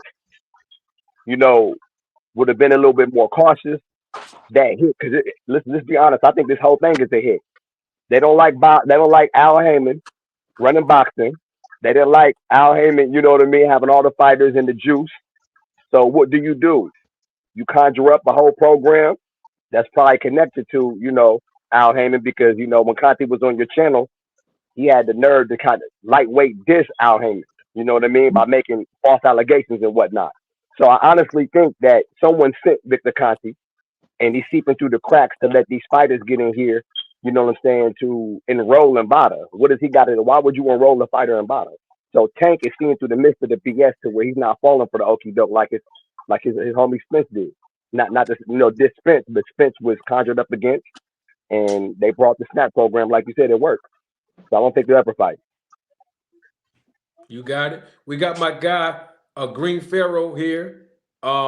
He's a man of not too many words, but the words that I hear him speak is always wise words. And I love when he joins the panel. Pharaoh, we're talking about Tank Davis versus Devin Haney in the Middle East. The authority, the gentleman who has the authority to push buttons, write a check. He was in an interview a few days ago, and he said he's interested in both of those guys coming out there to fight each other. And I guess he will pay whatever he needs to pay to get them out there. What's your take on that fight? Will it happen? Is that a fight that should happen out there in Saudi Arabia? First of all, Manager Marty, peace to everybody in the chat.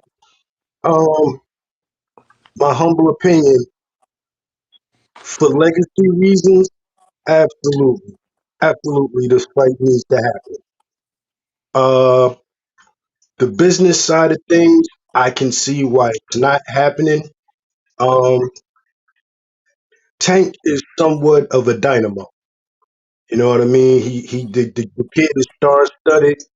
Brother Abdul Wahid, uh, he's a knockout artist thus far, but he hasn't really been tested with someone, I should say, with the skills of a Devin Haney. And as we all know, styles make fight. So hopefully,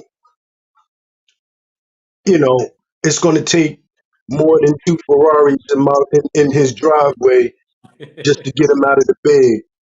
You got to knock off the nonsense, brother. That's pocket change to those Middle Easterners. You understand what I'm saying? That's not even a third of what you're going to make if this fight were to happen. So I'm going to end it with this. For legacy purposes, yes, this fight absolutely needs to happen. And yes, the snack program definitely does work. That's my take on it. My man, Pharaoh, always a pleasure. Thanks. D35, I saw you shaking your head. What's going on now, brother? Oh, hold up. You on Okay, I got you.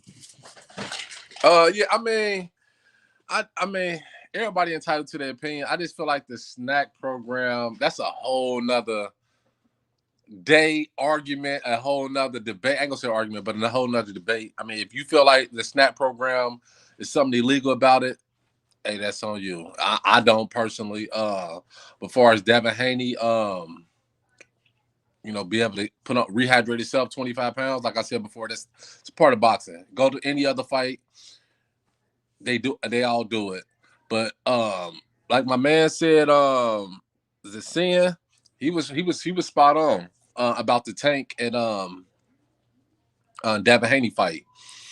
Once you get in the ring with a Devin Haney and he has success against you, he's not gonna press the gas. He go hit that cruise control button and outpoint you the rest of the rounds. And that's a difficult fight. Nobody want to be in a fight where you're not really going to engage, or you're going to engage just enough to win these rounds and put these rounds in the bag. And then Tank go have to put himself in a vulnerable position trying to catch Devin. And Devin Haney at 140 will have the power and the stamina to keep Tank up off of him, as far as having the respect like Floyd.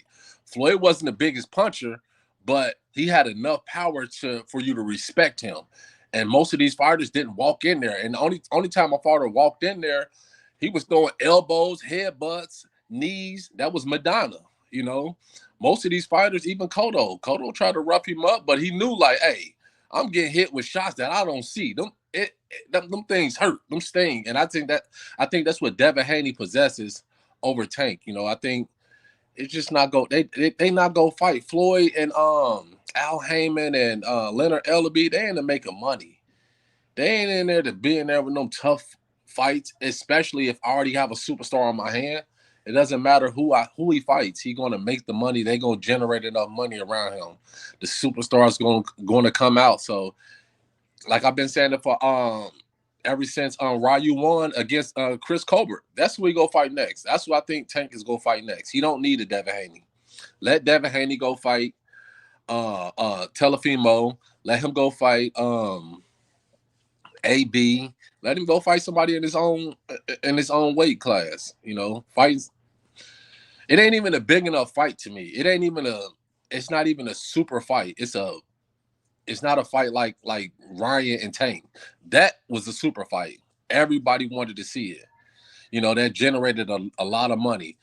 Even Tank versus Shakur, that's not even a super fight because Shakur is not a household name. Us boxing fans know about Shakur, but the world doesn't know about Shakur. That's not a big fight.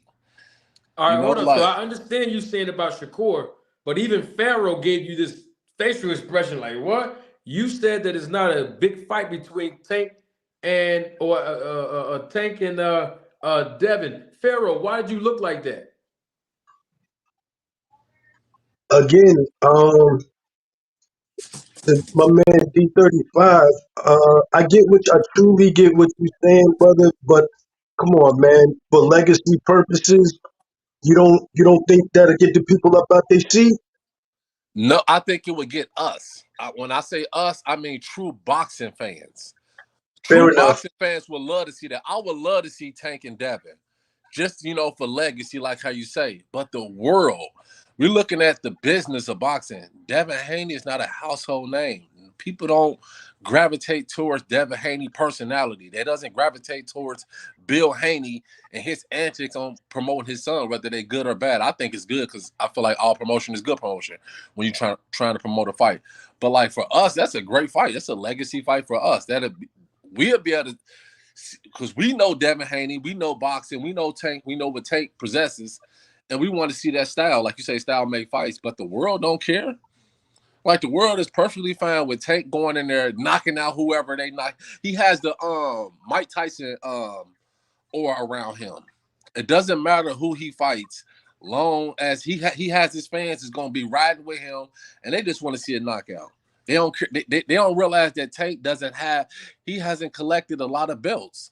When he win a belt, he give them up. He don't care about them. He don't try to collect all the belts. I think he only got one belt at 135. He a 3-time divisional champ. And 35. Much respect, brother. Now that you shed that type of light on it, I get it. Yeah. But that's kind of like the same narrative. If you think back, especially man Jamarty, when Manny Stewart was pressing the issue for Floyd to fight Osalito Freitas, and Yes. in Emmanuel Stewart's mind, he just knew that was going to set the world on fire. And back when he was pressing that, I said the Truth Williams would have been a bigger fight than Osalito Freitas. And as Yeah. far as the belts go, when these new guys say belts don't matter, you spitting in the face and the legacy of everybody that held those titles before you. That's very disrespectful in my eyes. That's just my opinion. Fair enough. Um, so let me give y'all guys my take on it. I think that this fight, and listen, I don't know how much they're paying fighters or athletes or combatants in Saudi Arabia in the Middle East, but I heard it's good money.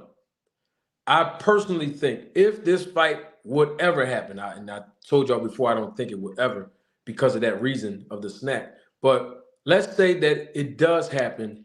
I don't think it should happen in Saudi Arabia.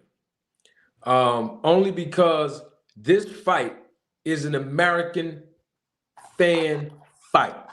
If you take this fight in Saudi Arabia, most people from America are not going to jump on a plane and go all the way to the Middle East to see this fight. But if you keep it here in America, particularly in Las Vegas, where Devin Haney does very well on the West Coast, he hasn't fought anywhere else since he became a star anyway. So keeping him on the West Coast where his fan base are loyal to him, whether it be California and or Vegas, let's say T-Mobile Arena, because Tank, he's not fighting in no basement of a church anymore. So you got to have it in an arena. T-Mobile Arena, very, very good venue for a fight of this magnitude. Lomachenko for Devin Haney, MGM Grand. Perfect. That would have never did any numbers in an arena with 22,000 people. So that was a good venue for that type of fight. But we talking Tank, the face of boxing, against Devin Haney. T-Mobile Arena in Las Vegas will do big numbers. All the stars that come out for it. 2 undefeated world champions and former world champions in the lightweight division. That's a bigger fight here in America than it would be in Saudi Arabia. Now, they might get paid in the Middle East. I'm not saying that they won't get paid good money, but that's an American fan fight where the Americans will have an opportunity to see that fight live and live in color. This is a fight that's been brewing for years. And of course, at this point, those that are in the Middle East don't understand the American culture of this fight. Not saying that they don't understand boxing. I'm talking about the American culture of this fight and how big This fight was widely promoted here on YouTube for a very, very long time. So when you have a fight of this magnitude, if it does happen, it should happen in America. And it should happen in Vegas because it gives both fighters an opportunity to generate more revenue, potential earnings. And I'll give you an example on Tank's side. Tank, you can take him down south, East Coast, West Coast. It don't matter where you take Tank Davis at. He's going to sell it out. But if you take him in the T-Mobile Arena in Las Vegas, he's going to do very, very well. We're looking at his dance partner, Devin Haney. That's backyard for him. He lives in Vegas. That's home for him. And then on top of that, he just fought Lomachenko in May in Las Vegas. And he just fought Regis in California, still on the West Coast. You look at his previous fights, it's on the West Coast. There's a reason why Devin Haney won't be able to fight nowhere else right now because he's still a star and he's not a superstar. So it's best to leave him where his fan base will support him and pay him the live gate, you know, and all of those different things that come with it, coming to the fight and getting that experience with your favorite fighter on your coast. So it's like keep it in Vegas, T-Mobile Arena. Let this fight be big. This fight is huge. But the problem with that is what I said earlier, and that is, you know, Tank's suspicion of the snack program. And thank you again, Farrell, because I didn't know how to pronounce the other name of Tank, and I didn't want to mispronounce it, but you said Abdul Wahid, correct? Correct. So I'm just going to say Tank Wahid. You know what I mean? So we know who we're talking about. Now that I know how to pronounce it properly, you know. But Tank Wahid and Devin in Vegas, T-Mobile Arena, and I have to say this too. Look at the blueprint of the Saudis out there in the Middle East. You haven't seen two American fighters fight yet in Saudi Arabia. I'm talking about a big fight. All of the Americans that went over to Saudis thus far and fought, they fought against journeymen. They fought against people that are from other countries. It wasn't American versus American in Saudi Arabia. You see my point? And so that's why this fight between Tank Wahid and Devin Haney should happen here in America. Both of these guys don't have a long history on their resume of fighting African Americans. That's the fact. I've already pointed this out last year, but my point is for those two guys to fight, if they're going to ever fight, let them fight in Las Vegas, T-Mobile Arena here in America. That's my take on that part.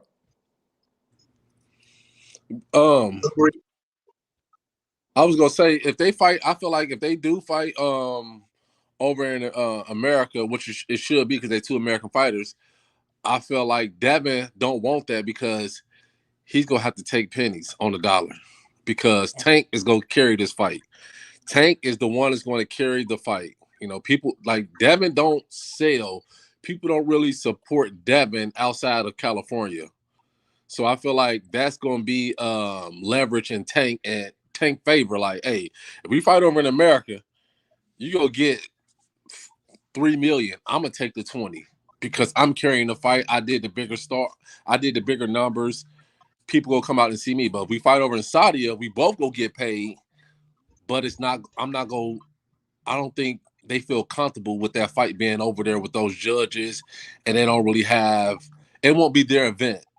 Like the big wigs won't be able to get the money, but the fighters will. So I don't. Well, I would have to disagree with you because we also understand that Tank Wahid has the best manager in boxing. Don't know why Sports Illustrated didn't give him Manager of the Year. In fact, when do we ever start paying attention to Sports Illustrated? They don't even pay attention to boxing. But that's another story. And I'm talking about the great Al Heyman. It don't matter what country Tank Davis fight in, as long as he got the great Al Heyman, he's always going to be the A side. So I have to say it don't matter if they're in the Middle East or not. I'm not Davis saying is going to be the A side. I know he's going to be the A side, but I'm saying like Al Heyman and them won't have the control over the event of the venue and stuff like they want. You know, I don't think that has anything to do with it. I mean, if you got to understand something, who's the network? the Saudis deal with DAZN. I haven't seen the Saudis on any other network. That's so my point. far. So Al far. Heyman and them is not with DAZN, so they will. It's basically like if it goes over. I'm saying if it goes over in Saudi, Al Heyman and Floyd and the PBC, they take a hit for his money. They won't be able to recoup all the money because the Saudis putting up the money, but the fighters gonna get paid. Over here in America, they will be able to recoup all the money for as their network, for as them promoting the fight. It's kind of like when Bud and Earl was fighting. Bud said something about he had this hedge fund company, and it was like, nah, we don't need to deal with them. Stay over here with us, and we can make this fight happen. We go do it. We go put on this event. We're gonna recoup this money. We ain't gonna give our money to this hedge fund company. And I feel like Saudi Arabia is this quote unquote the hedge fund company if they go over there. That's all I'm saying. I mean, Tank I got you. Top Rank did a card. I think Top Rank did do a card over there with the Saudis. And if you go back and look, Bob Arum, I can pull it up right now. Bob Arum was one of the first people talking about doing business with the Saudis. And I'm talking about back in 2019 when he was talking about Manny Pacquiao versus Terrence Crawford because he did a deal with Daniel Kinahan where they was going to fight in the Middle East. Still, a lot of people don't remember because most boxing fans, unfortunately, have suffered from short-term memory loss. So yeah, I mean, so there's a history of doing business with the Saudis, but at the same time, when a fighter is global or when a fighter has an entire country on their back, it makes a lot of sense. But it has to be the right dance partner. I mean, we haven't seen American versus American yet over in the Saudis, over in the Middle East. That's what I'm trying to say. Not saying it won't do numbers. We just haven't seen it. We don't know the projection because we haven't seen anything to look at and say, hey, this could possibly work. And it could work. I just don't think that it's a good idea for these two fighters when one of them sells really good in Vegas. The other one sells extremely good everywhere, including Vegas. One of them lives in Vegas. The other one is a superstar who's fought in Vegas. You have everything, all the pieces to the puzzle for both of these fighters to generate the maximum earning that they could here in America. Now think about this. They could say, well, look, we'll give you a guarantee. We'll pay you this and you straight. But that's not PBC's business model. Their business model is back-end money. We don't have to get no guarantees from anybody because of how their business model is structured, which is a business model I favor because the fighter will be able to generate more revenue for themselves opposed to getting a guarantee and then forfeiting the opportunity to generate more income or revenue for themselves. And I think Shaheed was here on Thursday or Friday when I broke that down and I think Farrell was here too, the difference between the guarantee and the back end money. We'll see. Yeah, I mean, it's gonna be hard. Like you say, I don't think they ever go fight, man. I mean, two different weight classes, too much in between to make it work. Too many. It's just too difficult to fight, and you got other fighters that Tank can fight at 135 and make a boatload of money, and you got Devin at 140 where he can put himself in that superstar category. Like it's a lot of great fights at 140. It's a lot of great fights in both of them weight classes for them to make good money and elevate their career and their status. That's what I mean. So let's talk about it real quick since I got y'all here. Sin, you wanted to say something? Yeah. I want to ask D35. Who you think win between Tank and Lomachenko? Ooh, hey, that's one. Hey, I don't know, man. That's a tough The reason fight. I asked that is because it's a lot of talk about Devin's size and all of that, but Devin ain't looked that big against Lomachenko. Because it was at 135. Yeah, but he ain't look big in the ring. He ain't look. I'm like, I ain't think you talking about visually. I'm saying style wise. Like, you don't think that Devin, if he cried about Lomachenko in the corner, talking about he keep on catching me with the jabs when I initiate this or whatever he said, what you think Tank would have did to that Devin that night? I mean, I feel like it was a close fight. Loma could have won. Loma always start late for some reason in these big fights. If there was Tank in that, ring that particular night, I think Tank. I mean, That's it. it could have been the same way. I mean, it was just so close of a fight. You know, Devin. Me personally, I don't think Bill is a great trainer. So that's where Devin go fall short as he get up in competition, the level of competition. I don't think Bill is he's a good trainer. He's not a great trainer. And a great We can't fault Bill on that though. Know what I'm saying, because that's, this is who Devin has been with from the jump. The thing is that size can't rule out the potential for this fight because Devin looked small again. Like, this ain't no situation where Devin just looked like he was steamrolling 135ers or whatever the case may be. So he outgrew the weight. He just chose, you know what I'm saying? We just kind of a little excited about what he did with Regis Prograis.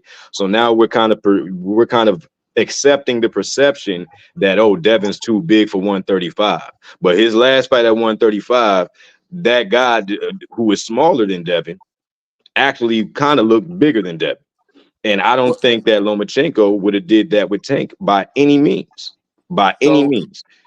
so let me answer that. So I feel like Devin Haney was the bigger fighter physically in the ring. Right. He didn't utilize his size because of the game plan. And also Lomachenko is a quick fighter that uses angles. So he going to negate your height and your reach with his angles and his foot movement. That's how you able to chop down a bigger fighter, by you using angles, and you be able to use your footwork to get there. So that's what Lomachenko possesses over everybody, most of the fighters at 135. Right, right. But when you say size, Tank has a problem with Devin's size. You get what I'm saying? Tank has a problem with them fighting at 140. It's not that me saying it. I think that this Devin is a bigger fighter. Size doesn't win fights. Let me get that out the way. Size doesn't win fights. Power doesn't win fights. It's a combination of a lot of great things. I feel like, the old saying, a great big man beats a great little man. Just because of the size, they both great in their own right. They both possesses skills. Like Tank has great boxing skills. He has a great IQ in boxing. Just like Devin. The difference is, for me, is that Devin is more defensively responsible than Tank. Tank get touched up a little bit, but he using that to his advantage. He letting guys touch him just to be able to execute his game plan. It's not like he getting touched up. Just he using it. It's a madness to his it's a method to his madness. So I feel like Devin, Tank is alluding to that Devin's size will be a problem for him. Not because just he got that because I think 5 snack pounds is different from 5 regular pounds. You putting on in boxing. But you made mention of a game plan, and the thing is that elite fighters, like, we have little, what I'm saying, you might have a little game plan, so to speak, but an elite level fighter makes on the fly adjustments because the climate of combat is ever changing. Nobody, if I fought 10 wrestlers or fought 10 with any identical 10 people with any identical style or underneath one discipline, they're all going to do something different, and I'm gonna have to make an on the fly adjustment that you can't go and rehearse out about this outcome or the outcome that you want. When Devin Haney had trouble with Lomachenko with whatever shot it was, and go back and watch the fight, because I don't want to misquote what shot it was, but Devin went and said made mention to his father that he could not, that Lomachenko kept catching him. he was Which timing me means, with the left hand. He said he keep timing me with the left hand, and Bill said Don't worry about that. Just keep doing it. That Right. right there So let look, me know that Bill Haney is a good fighter, not a great fighter. And I ain't mean to trainer. cut you off, but real fast, so like what you saying about being able to adjust in the ring, that is a God gifted talent. A lot of people, I mean, like that's what separate good from great, to be able to Yeah. adjust on the fly. So And Devin that's Haney's good, not great, right? I think he's good. I think he's a good fighter. I think All right. Tank is a good fighter. All right. Well, I think Tank makes a lot of, I think Tank is very comfortable in the ring. I could see, we could see where certain fighters make on the fly adjustments. Floyd Mayweather has always been, credited for, having the ability to make an on the fly adjustment that he didn't have to go back to his corner and get a blueprint for. And that's something that only very comfortable fighters or people who's very comfortable in the in the field of combat can do. And I think Tank has that ability. And Devin has demonstrated that he lacks that ability, especially because of the complaint that he made against Lomachenko. And I don't think that Lomachenko is, I think he's a good fighter. I think he's a very good fighter. He's an exceptional fighter. But I don't see him doing that to Tank. I don't see him giving those type of problems to Tank whatsoever. And Tank will make the adjustment necessary to hit Lomachenko with that shot. If it goes a distance, of course, Lomachenko always has the ability to make it a difficult fight due to his, unorthodox movement and great footwork and all of that. But Tank has the exclamation mark that could end the fight, where we don't have to get to the judges. And Tank is always the reason why he has great knockouts. Like I hear a lot of people make talk about how Spence couldn't knock out Mikey when he moved up and so on and so forth, and they try to knock Spence's power. When you have a fighter that's shelled up the whole time, all their faculties are set on defense. So it's going to be a lot harder to put that person out. That person is like going to fade to black as they get faded. You know what I'm saying? As they're taking that punishment through the defense. But Tank is catching you with your hands out. Tank is catching you when your mind is oriented on attack. So you get hit with a sudden stop sign, and that's how all his knockouts have been coming on a highly technical level. So every time that he hits somebody like that, well, go ahead and object. Go No, ahead. no, no, Yeah, what you about to say? he's. I agree. I agree with everything you said until you said he's knocking out his fighter on a highly technical level. I think it's more of his opponents being over aggressive on Tank, and he's setting all these traps for him. So it's like if I'm That's the not bigger technical. fighter, huh? That's not technical. What you just said. Just No, setting I all mean, these traps for somebody and they falling into the trap. That's not technical. well, I mean, it's kind of like it's really, I mean, it is to an extent, but it's more or less the opponent is not using their head. Like you getting overconfident and you supposed to stay they're just losing discipline. I mean, they lack discipline. I think most of Tank knockouts is when the fighter loses discipline and they come in thinking that this little guy, I'm getting tired of just doing this way. I want to knock him out, because they get built up all this emotion and they go in there in the ring trying to knock him out. You can see it. You can see it in the fighter's game plan. They could be winning the fight comfortably and boring, but that's not good enough for them. They try to go in there and try to knock Tank out, and he said, "Thank you. Y'all finally fell into the trap. Go on to go to bed. Let me go on to raise my hand up. On to the next." And then every you ever notice every opponent that he knocked out, they want a rematch. They want a rematch immediately. Let's fight. Let's fight Yeah, again. because they felt like they landed to a bear trap. It's a difference from somebody beating the living hell out of you, like we seen Spence do all the way up until July 29th. When somebody's beating your will, beating your spirit, you blocking and stuff is still hurting. Know what I'm Yeah. saying? Like, yeah, I don't want to revisit that abusive, that type of abuse. But if somebody caught me, this is my intellect that's at play. I fell into a trap. So that's a bigger loss to the ego, to where some fighters want to revisit that challenge. And that is a respectable thing. My thing is that Lomachenko caught Devin in a lot of traps. Why doesn't Devin want to revisit that challenge? But he Because want to step up and fight bigger guys. at 135, I believe it was killing Devin Haney. I can tell the difference when he was on a weight scale of 135, his face was sunk in.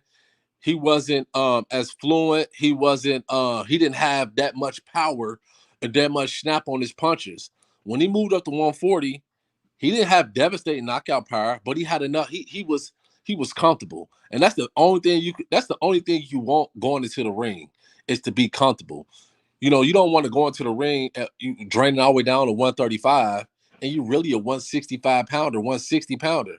You know, them 5 pounds. I mean, we saw it with what's the guy that just fought?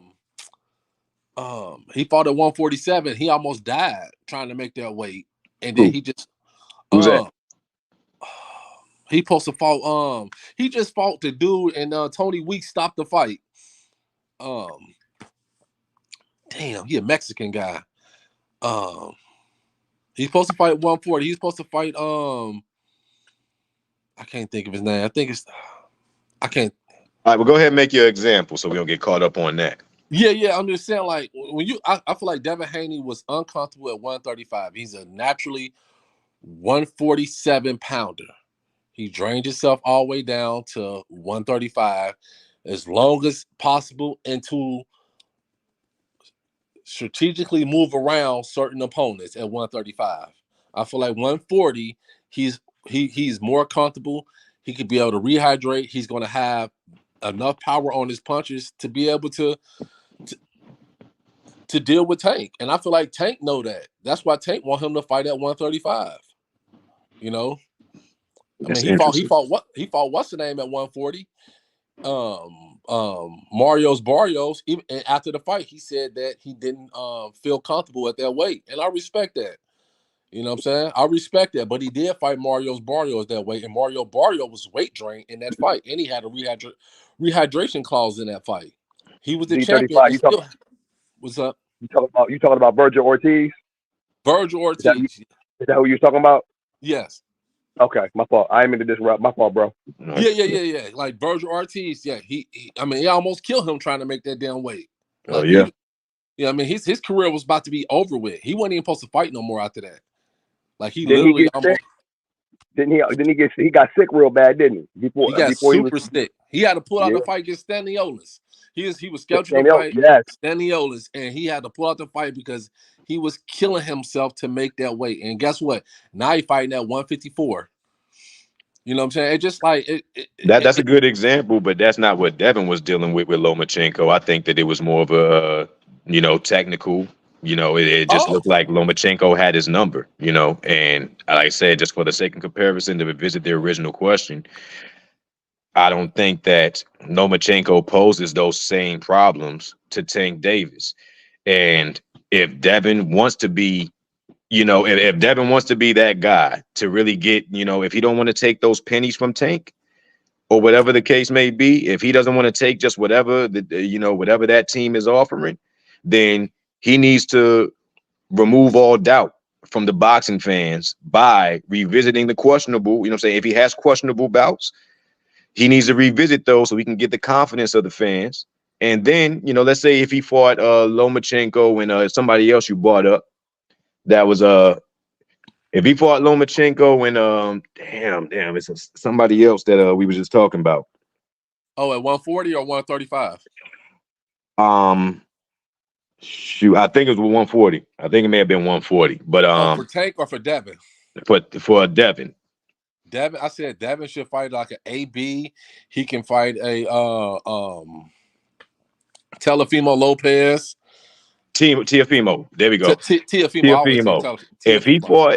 If he beat Lomachenko indefinitely, and then went and fought Teofimo, he would have in terms of people seeing it like a closer to a 50-50 fight, that would be highly advantageous for him to get the buzz that he needs, so that it don't seem like Bill Haney is just running his mouth with just pushing propaganda, trying to put themselves in a position that they haven't really earned.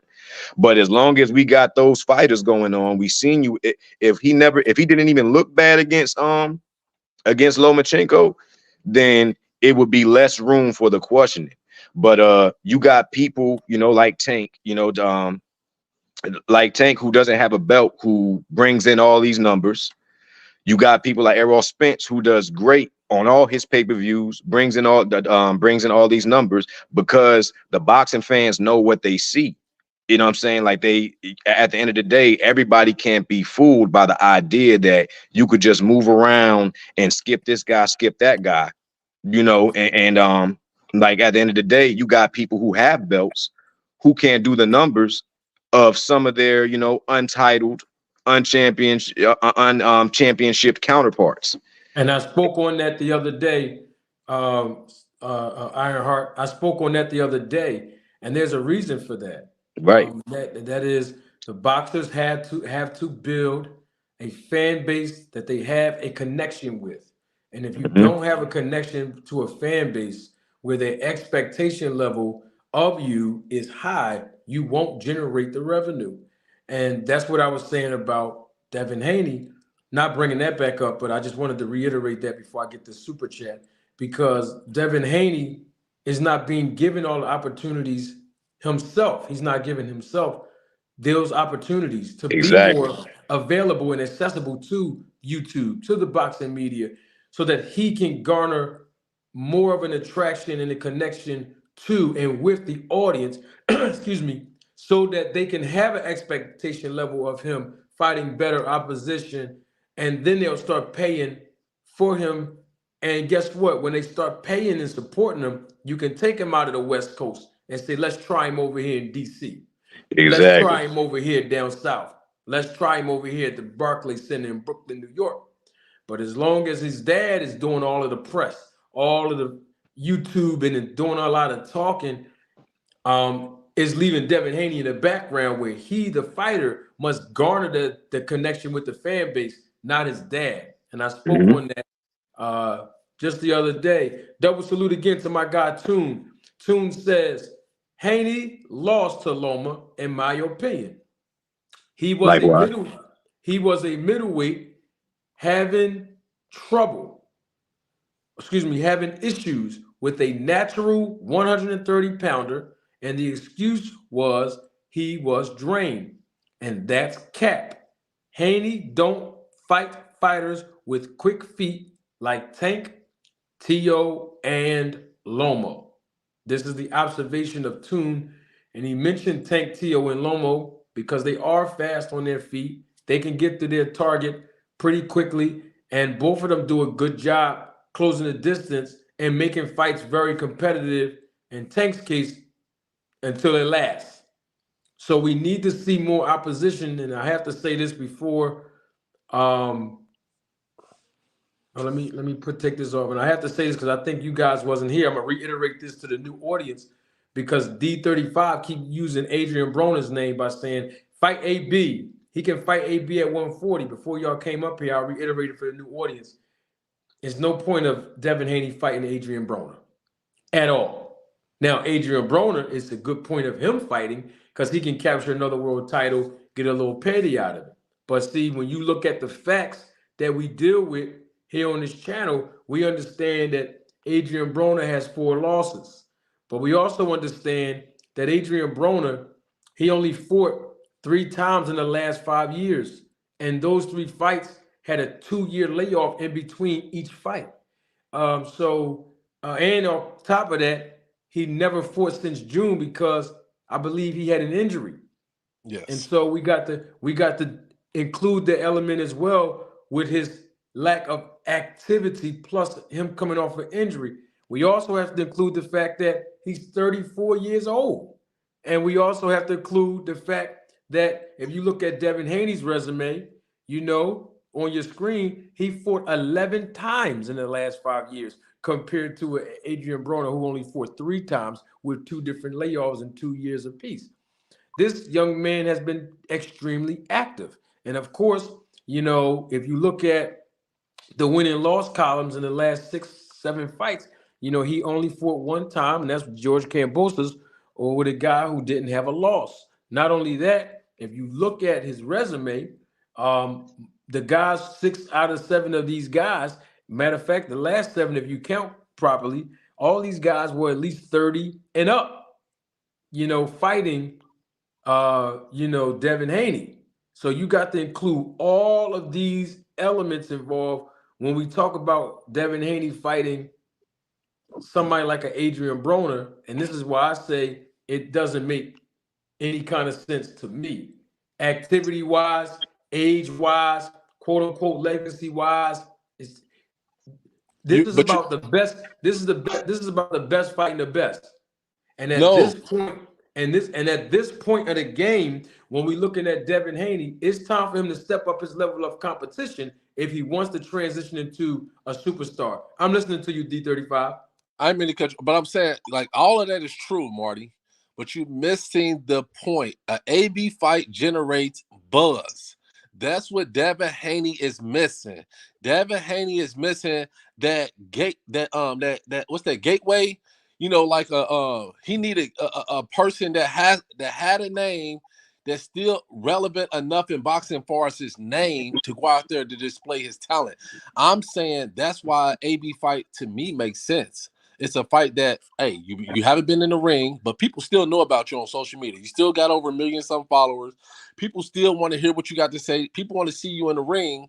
You know, you're not the big star what you once was when you fought Pacquiao and all these other fighters and Sean Porter's, but you're a good name that I can have on my resume that's going to generate buzz. You know, AB gonna, you know, it's kind of like fighting Rolly.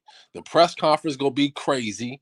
You gonna be able to, you know, people go tune in just for the press conference, just to see y'all talk junk, see AB talk junk. They don't even care about him winning no more. They know he passed his prime, but they just want to hear AB talk. And one thing about AB, he does put the butts in the seats. Like people come out and watch AB fights. People tune in and support AB. I mean, that's why I say, like, far as legacy, no. AB is in a dark place. He got to climb out of that. But that's a great fight for, you know, for Devin Haney, I think. So basically, you're saying that AB is a medium. He's a medium for Devin Haney to cross over into that and take all his followers and his fans. He's a medium. I see what you is that what you're saying? Yeah, that's what I'm saying, because that's what he's trying to portray. Because Devin Haney's trying to portray the AB type, but he doesn't have that swag because he don't come from that culture. He wear the Yeah. golds, he put the golds in on some interviews, then he take them out, then he do a lie, and then he, you know, then he got the jacket with all the zippers on. They got Devin Haney, and we got Bill Haney talking crazy. He need the AB fight. That's what I'm No, saying. no. For business purposes, he don't need the AB fight. I understand Right. what you're saying as far as Yeah. gatekeeper. Yes. Let me give you the position of how gatekeepers work in this business from a business perspective. When a fighter is fighting a gatekeeper, it's when they have the potential to be a star when they are in well, I mean, how can I use this?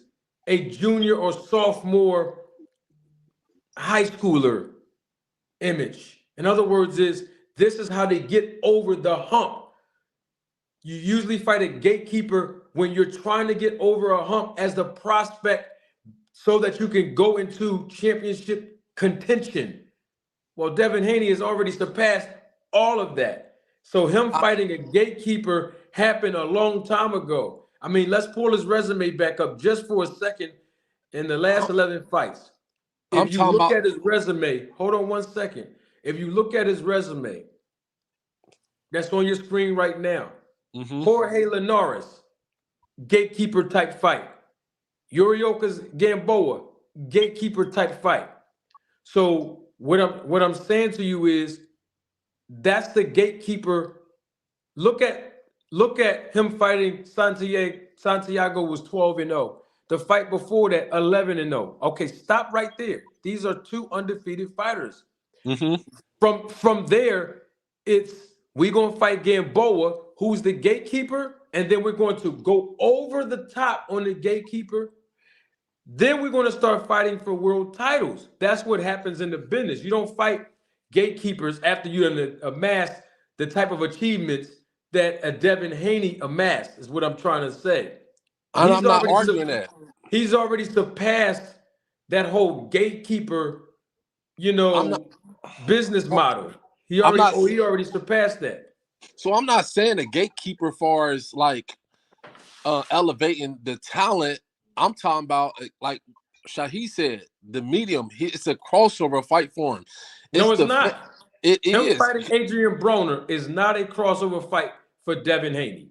Adrian Broner is more relevant than Devin Haney. If No, Adrian he's not. Did you No, see he's his last not. fight? huh? You see Adrian Broner's last fight? I know I'm talking about far as I'm No, did you saying. see it? I'm asking. It's a real Oh question. yeah. I'm from Cincinnati, so yeah. Let me explain to Oh, you. Let me word? give you, I ain't know that. It's from Columbia. Yeah, I'm from. Okay. Yeah. All right, bro. Oh, love then. Okay. Yeah. I'm from let me Cincinnati. let me All right. All let right. me educate everybody on the panel and the business and the fans of boxing that's watching. Let me because I want to unpack what I'm saying so you can understand. This is how I'm going to show you what I'm talking about. I'm going to put this on the screen right now. This is Adrian Broner's last 5 years of history. It's Mm-hmm. 5 years now. He only had 3 fights. Let's look at what Devin Haney's activity was in the last 5 years. This is the biggest reason why I'm saying what I'm saying. Adrian Broner has only had 3 fights in the last 5 years. He has not been in the public's eye. And then in these 3 fights, he took at least 2 years off 3 times, basically. So what I'm saying to you is he's not in the public's eye. Yes, he can live off of the antics, his image. That's great. He's always going to sell. But when you got a guy like a Devin Haney, young like this, being very active, the young man fought 4 times in 2019, once in 2020, would have been more, but the pandemic happened, twice in 2021, twice in 2022, and twice in twice in 2023, and possibly once in 2024, as of now, early 2024. When you got a young man who's active like this, who's always fighting in the public eye, what happens is the voices that people root for Adrian Broner start draining out as the new fresh meat coming up in the game is active, building a name for itself, garnering world championship titles. He's elevating himself to. Well, he already made history with 4 belts. When you got a guy that's active, more fans know who Devin Haney is compared to a Broner. Not because Broner don't have a name, but he hasn't been active. So what I'm saying is this is not a crossover marketing fight for Devin Haney. In fact, if he fought Broner, he'll get more criticism than he would credit. People would say, well, come on, man. Look at how old Adrian Broner is. He's 34. Come on, man. He fought 3 times in the last 5 years. Come on, man. The guy's just coming off of an injury after fighting in June 6 months ago. Come on, man, Devin Haney. You almost 10 years his junior.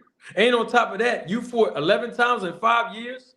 Come on, man. And we got one more thing. Hold on, D35, because I know you don't like when I put this out. Come on, man. And you got you got a big advantage. Anyway, no matter. No. They're gonna start it when they say it, D35. No matter who you fight, because you with the snack program. Come on, Devin. You don't get no credit for beating no Adrian Broner. So what I'm saying is he'll get more critics based on the elements of truth that I provided than he would credit. So this is why there's no point in him fighting Adrian Broner. And that's why he needs him, because it's going to create buzz. It's going to create the amount of attention he needs to help him. He's going to be able to steal Adrian Broner fan base. He's going to be able to take advantage of a moment of fighting AB. Of course, he should win, but it's also give AB something to work for. Like if they announce that fight that Adrian Broner is fighting Devin Haney, everybody go watch that fight. I don't care what you say. No, People they're are going not. to. You know Yes, why? they are. Let me Everybody tell on you. this panel. Everybody on this panel is going to Listen to watch what I'm that saying. fight. I'm trying to show you how to transition a young man to be a superstar. We don't want to pay for fights when we know the guy's going to run straight through him. That's not the type of attitude that boxing fans need to have in 2024. We need competitive fights. That's why it's time for Devin Haney, which is what they probably trying to do. It's time to him to step up his level of competition. They're not paying for fights. Listen, they're not paying for fights regardless. They're only paying for a certain amount of fighters. People are still in fights, so we can't even use that argument. Don't start with the still in fights. We can't keep going there all the time. If your boy but that's can't a sell, fact. he can't sell. Sin. If he can't sell, he can't sell. Look, I'm gonna steal the hell out that fight. I'm gonna tell you that right now before Adrian Broner ever get my dime. Ain't nobody but buying listen, no Adrian but Broner. y'all looking at Hell the nah. business. What's I'm the looking name, bro? at the Devin Haney? attention. I I feel wouldn't like watch Devin that with Haney- your eyes, D35. What'd you say? I wouldn't watch Adrian Broner fight with your eyes.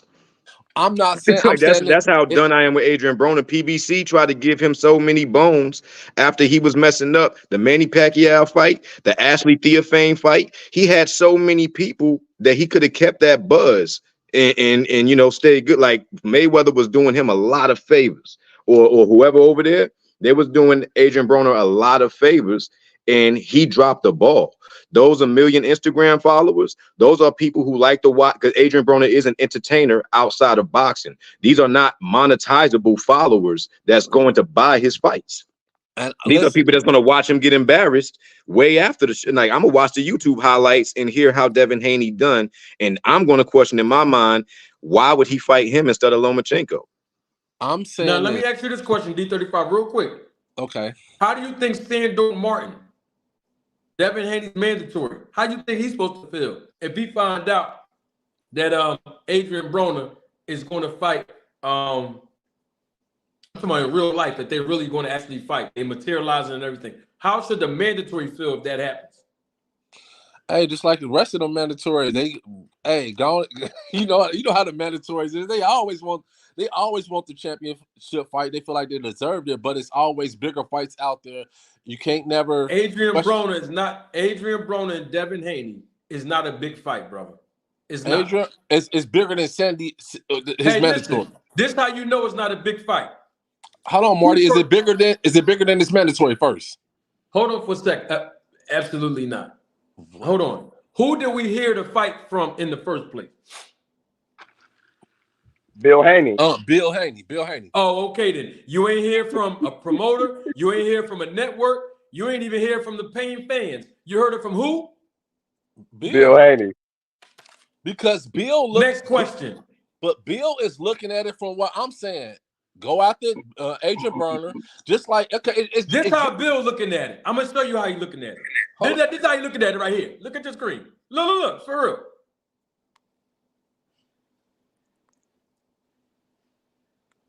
Let's go get him. Adrian Broner still got a name. Let's go get him. He's been out the ring. The fans are tired of that business model, bruh. I'm saying that's what Devin Haney is missing. He missing the buzz. Adrian Broner is still connected with the casual fans. If he takes a fight with Adrian Broner, he's going to be able to connect a little bit more with the casual fans. No, he's not. Yes, I believe so. No, I believe so. I'm the guy in business. I'm telling you. No, he won't. So basically, it's bad business. It's bad business is what you're saying for him, because Devin Haney don't got nothing to gain to fight AB. He don't have nothing. Yeah, what are you going to get from him? What are you going to get from him? Okay. Flack. A lot of flack. A lot of criticism. Hold on. Listen. I'm not going for Adrian Broner back because I'm from Cincinnati or anything. I'm going because I feel like Adrian Broner has enough name, enough following to make create buzz. I'm only saying go after the Adrian Broner fight for the buzz, for a little, like the buzz that Devin Haney needs, I feel, to, because any other fighter at 140 outside of Tank, I mean, they all the same fights. Like, all the same. 3 years ago, that could have been advantageous for Devin Haney. After the Lomachenko fight, it's not. No. That's a step down. That's a step backwards for Devin Haney. That's backwards hustling. Everybody is going to trash him. A majority of people is going to trash him, and then he's going to have to find a big fight against some type of killer, and he's going to have to take pennies for it because he's going to have to keep his relevance. Because fans ain't going to believe in him at that point. You're going to look like kind of a coward. So going down to fight people that ain't relevant. So at 140 pounds, I feel what you're saying, but at 140 pounds, where Adrian Broner campaign at, but he can never make the weight. Who in there has a name? He can never make the weight, and you still have your words, not mine, and you still advocate for him to fight. You know why? Because he has the Rolly effect. He gonna talk like Rolly. When the last time you seen him be impressive in the fight? Honestly, I said it again. Oh, I know you heard me. You from Ohio. Y'all hear real clear that there. Y'all hear real clear that in Ohio. When the last time you seen Broner look competitive and impressive in the fight? Honestly. Last time I seen him look competitive in a fight was Pacquiao. And what year was that? I think 2019. I think honestly, that's not the last time I seen him. I think he could have did more in that Pacquiao fight by letting his hands go. Yeah, because Pacquiao didn't look like the old Pacquiao didn't look like the same Pacquiao he fought in that Thurman fight, did he? That's a whole other story. But my point is, the fans, listen, man, when they say you're only as good as your last fight, that's because we in boxing as fans, we in American culture, period, when it comes to sports, we have a very bad case of short-term memory loss. American culture. If you look bad in 2019, and then you look bad again in 2021, and then you look suspect again in 2023, we're gonna be like, okay, what's the next thing? And Devin Haney has been so active, 11 fights in the last 5 years. He already has a fan base. He don't need Adrian Broner. Look, man, he at just 140. He's not going to make the money that he would make fighting like a Lomachenko or a Regis Prograis for a belt. Think about that. He's fighting Adrian Broner for what? What is he gaining from that fight? Nothing. I'm just saying, at 140, Adrian Broner has the most relevant name out of the 140. He doesn't. Teofimo been doing more work than him. Huh? Teofimo Lopez did way more work than Broner at 140. Teofimo Lopez just got to 140. And he's done more. That's my point. I'm talking about who's Adrian Broner has a bigger name than Lopez. What I'm saying is Devin Haney will make a lot of money fighting Teofimo Lopez over there in New York, Madison Square Garden, the theater. You heard it first live right here. I agree with you, Marty, but I want to add something to what you said. I want to add something to what you said, D. Yeah. The monetizable fan thing, like Adrian Broner, like I said, he's an entertainer outside of boxing. However many followers Teofimo has, more of those people will actually pay and sit down in that seat to watch Teofimo's next fight. 25% of the followers that damn Adrian Broner has might come to see him. Adrian Broner has already let a lot of people down. I'm saying, like, so most people are not going to, ain't nobody going to buy into that foolishness. You could sell that at a UFC somewhere where, you know what I'm saying, somebody who got that type of falling, you know, like there'll be room for Adrian Broner over there. But, you know, like, ain't nobody, boxing fans are not going to accept that step down. It's going to look like you ducking people because clearly there's more relevant people that he could fight to garner a more, you know, a more esteemed name, you know, like niggas, pardon me, people gonna look at you like you ain't taking your boxing career serious. So going back to get Adrian Broner, that's like going to the cemetery and digging up a damn dead body to fight. Ain't that's what Tank did when he fought Rolly? Nobody knew who Rolly was. Hold on. Nobody knew who Rolly was until he fought Tank. And Rolly sold the fight. He created enough buzz that made everybody wanted to tune in and watch that fight. He was undefeated. Rolly was undefeated. But hold on.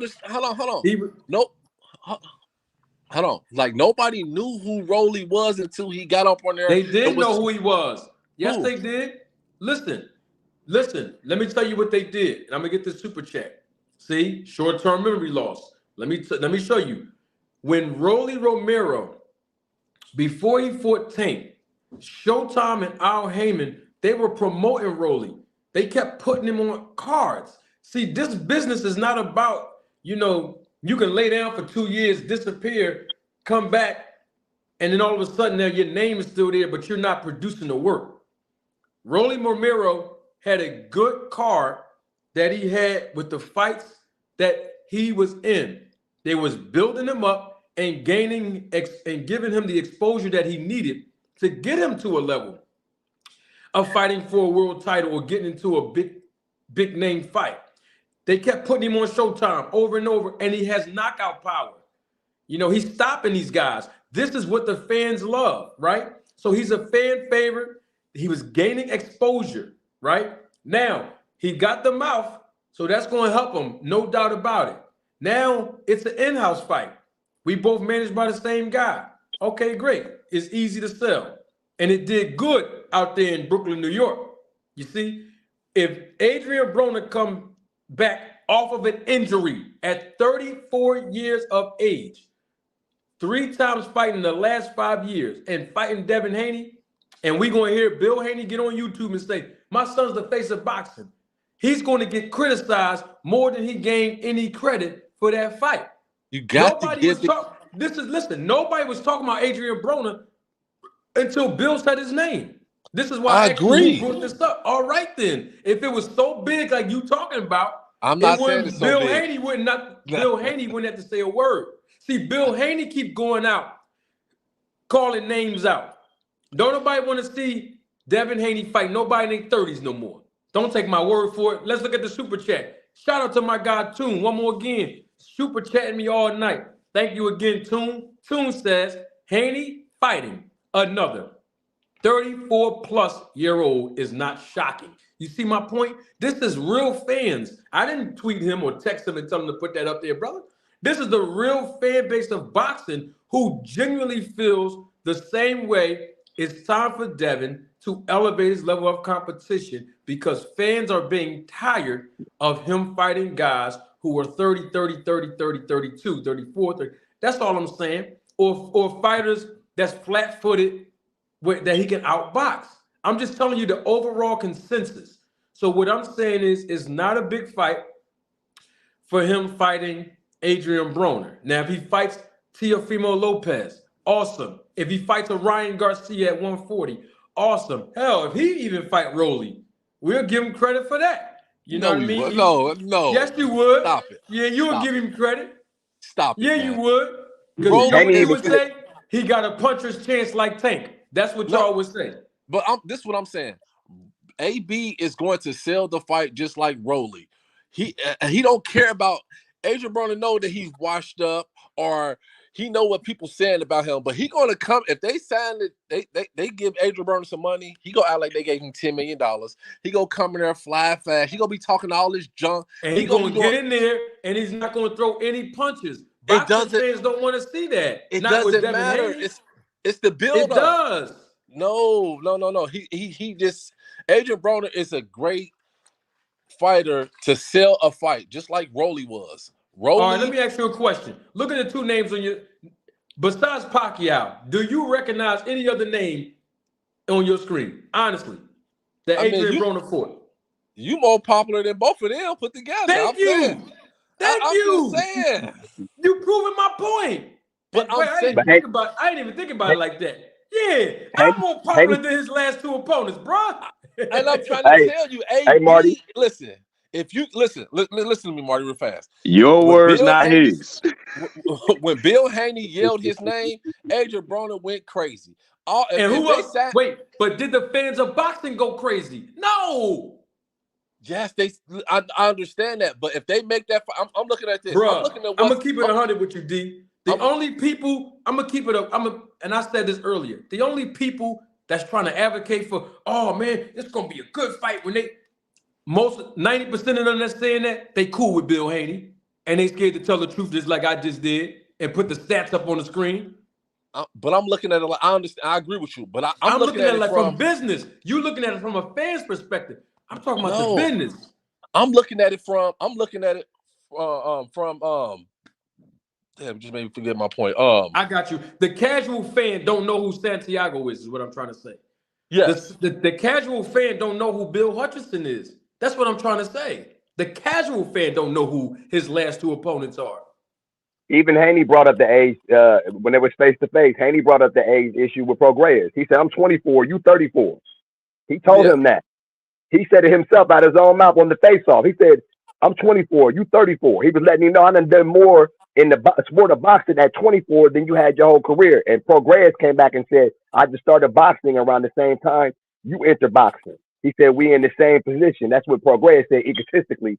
But Haney was letting it be known that what I'm doing in my age at 24, no boxer has accomplished just yet. So I see where you're coming from, Manager Marty, because you're saying the business of boxing would be a big fight for Haney, who should sell it himself, not his dad. And I see why he's going after Tank. He's going after the big fights. Those who got a belt, he's going after them. You know what I mean? But he's going after Tank. So it's like, man, let's get this ball rolling. You know, But it's realistic fights, and what fight is I'm looking at this. It's what's realistically can be made. Realistically, the Tank fight is not going to be his next fight. The only reason why it can be made is because they can lowball Broner. I'm trying to give you the business. They can get him for the low. Is what I'm trying to get you to see. That's what I'm trying to say. But fans don't want to see Adrian Broner and Devin Haney. They're tired of him fighting older guys who are over the hill. So can I say something? He's being marketed as if he's still a prospect and he's a world champion in multiple divisions. It's time to step it up. So there's no point of bringing up Broner's name in the first, not you, I'm talking about his dad. In the first place, we're not even talking about him. We have a mandatory in Sandor Martin. We have Teofimo saying stuff about us. And we got Tank Davis over here. And we can go down there and get the rematch, but I know he's not going to make 35 no more, so I'm not going to bring that up with no rematch with Loma. All I'm saying is, as far as how the business is designed, now think about what I'm telling you. Shahid just made up an interesting point.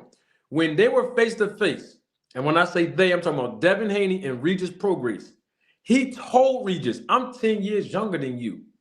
So by him saying that, and he beat him as handily as he did, now they're complaining that people won't give them the credit. Let them complain, Marty. No, you're not understanding. Hold on. Let them complain so they can keep building up, saying that Devin Haney ain't fighting nobody. So it's the same thing that Floyd Mayweather and Pacquiao. They was trying to say Floyd Mayweather was scared of Pacquiao. Listen, Pacquiao was. You cannot compare Mayweather to no Devin Haney. No, I'm talking about the marketing. I'm saying that when you can't, not even marketing, you just can't do it. If everybody's sick and tired of Devin Haney fighting these 35-year-old, they are. I understand that. So let him keep fighting until the fight presents itself. Right now, I'm talking about right now. Devin Haney is not going to fight Tank Davis. I don't care what nobody say. Devin Haney is not going to fight Lopez. I don't care what nobody say. These fights are not going to happen. The next best thing for Devin Haney is to fight somebody that with a name that everybody going to complain about and let it. But now they're going to be gravitating for him to fight somebody big. That's all I'm saying. They did it already. That's what I'm trying to explain to you. They did. The fans have been did that. What you talking about? They been did that. No, they haven't. They haven't. Like, yes. I mean, they ain't been chomping at it like, hold on. I'm talking about you have to make, it's a love-hate to sell fights. You got to have people that love you and hate you. Duh. Devin Haney is not going to get Devin Haney's not going to get the love. So he has to attack the hate. He has to go out there and fight an It's not hate. If you fighting guys that's way past their prime and somebody criticize you, that's not hate, bro. I'm not saying that's not hate. I'm saying. So where the hate coming from? Everybody keeps saying hate, and where the hate coming from? Okay, it's like Floyd Mayweather. They the people that dislike Floyd Mayweather said he always picked his opponents at the right time. He never fought them in their prime. And I'm a big Floyd Mayweather fan, so I always argue with him like he did. I was always going against that. And that's how you sell a fight. Devin Haney, no, he's never going to get the love like a Tank, because Tank can fight whoever he wants, and people still going to love him. He had to earn it. Listen to me. Floyd Mayweather earned the right to do that. Tank, why he earned the right to do that. Devin hasn't earned hold on. Devin has not earned the right. So what I'm saying is he's got to earn the right fighting the opponents that the fans want to connect with him on, and then he will transition into a superstar. It's very simple. You're the only one complicating this right now, bro. No. Because I'm looking at what's realistically out there for him. He doesn't have anybody at 140 that he can fight that's going to. Yes, he does. Who? Sandor Martin is mandatory. Let's start there. Why are we even talking about anybody else instead of his mandatory? Let's start there. Now, I'm not about to. Okay, hold on. Who you think gonna win that fight? It don't make a difference. Let him fight his mandatory at 140. But I'm asking the question though.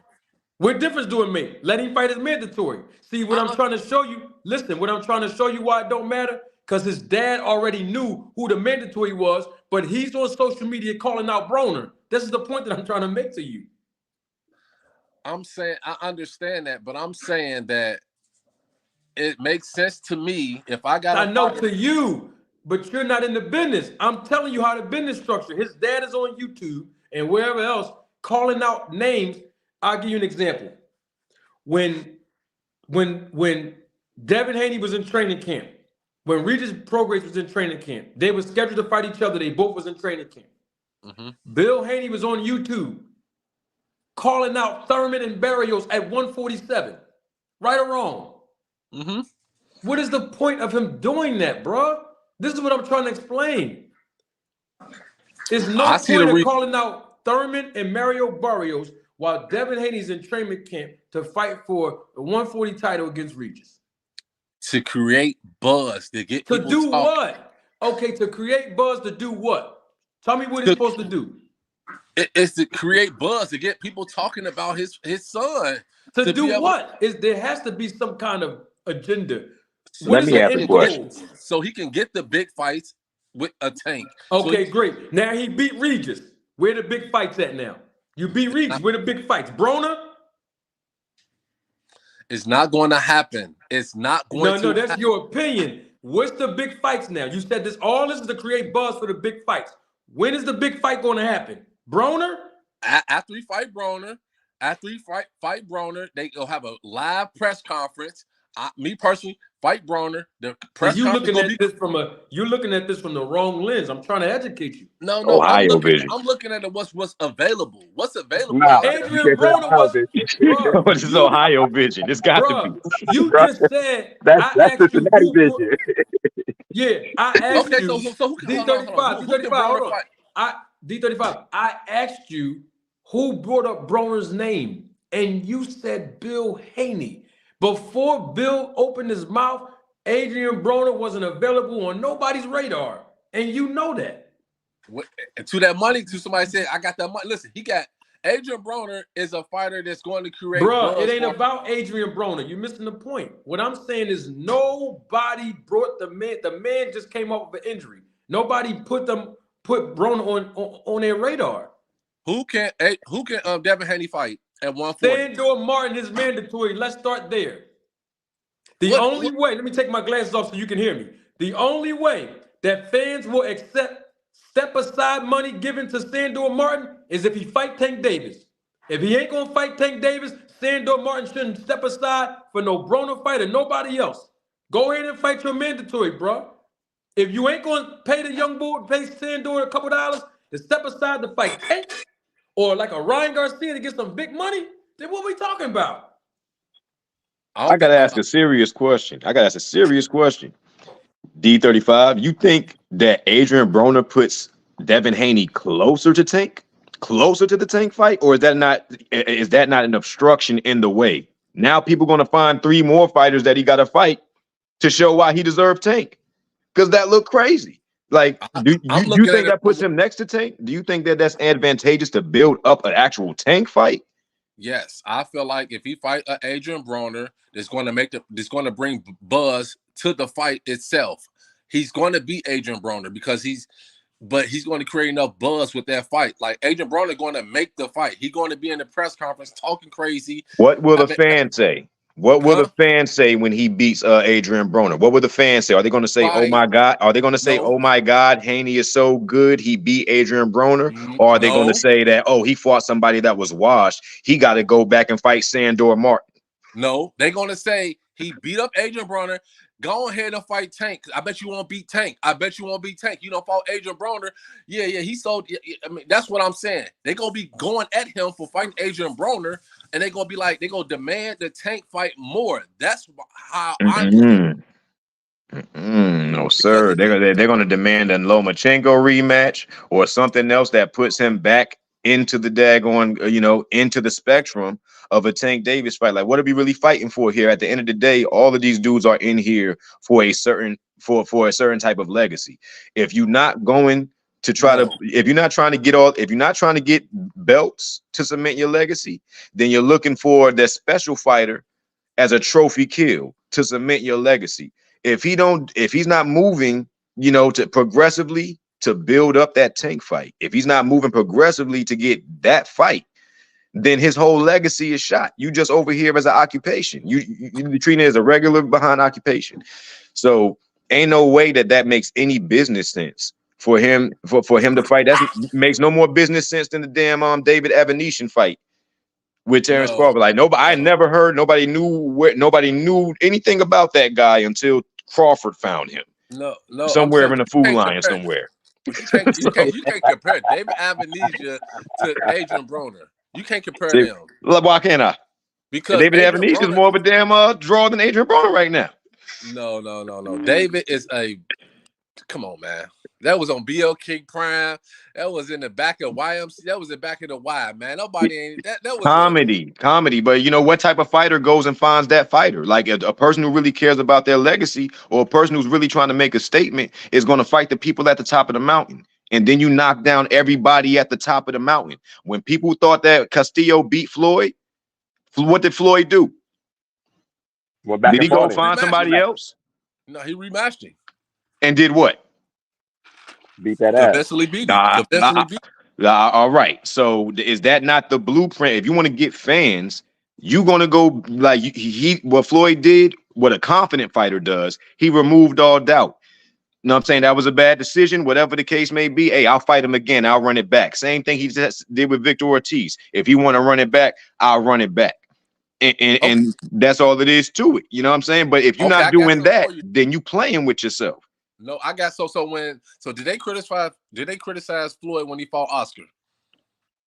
Who will criticize Floyd for fighting Oscar? They criticized Floyd for saying that Oscar was past his prime and that Oscar arguably won that fight. His critics, you have to play into the critics. They criticized Mayweather when he came out of retirement and fought Marquez, saying he was a smaller fighter that came up and fought comedy. Floyd. Huh? I said that was comedy, but go ahead.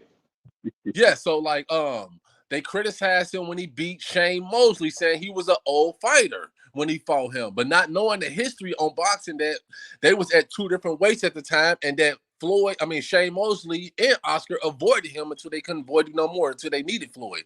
They criticized Floyd Mayweather when he fought Victor Ortiz. But you can't really compare that. You can't really compare these other dudes to Floyd, because Floyd had a market for selling off of hate.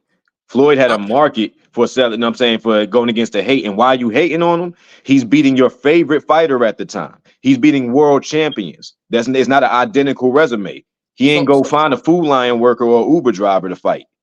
He was beating the people that you had your confidence in. You gotta let me. So that they criticized Floyd Mayweather for taking these fights, saying that he was avoiding Manny Pacquiao. And what really happened with Manny Pacquiao? Did Manny Pacquiao not get up there and say, "I'm scared of needles"? Listen. I know. I'm with you that he said he's scared of needles. He's the one that stopped the fight. But hold on, bro. I understand that. I'm Pacquiao. I'm saying I'm playing on the critics. I'm a Floyd Mayweather fan. I know that Pacquiao cheated. I know that he got his start on by. I wasn't trying to go there. I was just saying that people was like, that's propaganda. That's called propaganda when people are trying to create narratives for like, yo. Bro, I'm saying this though. I'm saying that Devin Haney doesn't have the support. So you have to play on the critics. They're going to criticize him regardless. So I'm gonna go out here and fight these fighters. Y'all want to keep criticizing me, and y'all maybe he in his mind, Devin Haney thinking that Tank don't want to fight him. So he gonna put it on the fans. I'm gonna fight all these. Y'all keep saying I'm fighting all these fighters that's old or whatever. Fight Adrian Broner. Demand to fight demand that I fight Tank. I'm gonna go ahead and fight somebody else. Demand that I fight Tank. Tank don't want to fight me. That's my whole point. And I feel like Adrian Broner is the best available person that has best of the bums. That don't have that has the mouth that can sell a fight. No, that's Rolly Romero. Rolly Romero is the new Adrian Broner. We don't need two Adrian Broners. But I'm saying this. I'm saying far as what's available. Rolly Romero. No, Rolly already has a fight. He already announced and he just got beat. Rolly just got beat by somebody damn twice his age. I know he lost before. I So know, all right, look, there's two ways a fighter could build up their career. I ain't gonna say gain respect. One route is to gain respect, and one is to, build up your own status.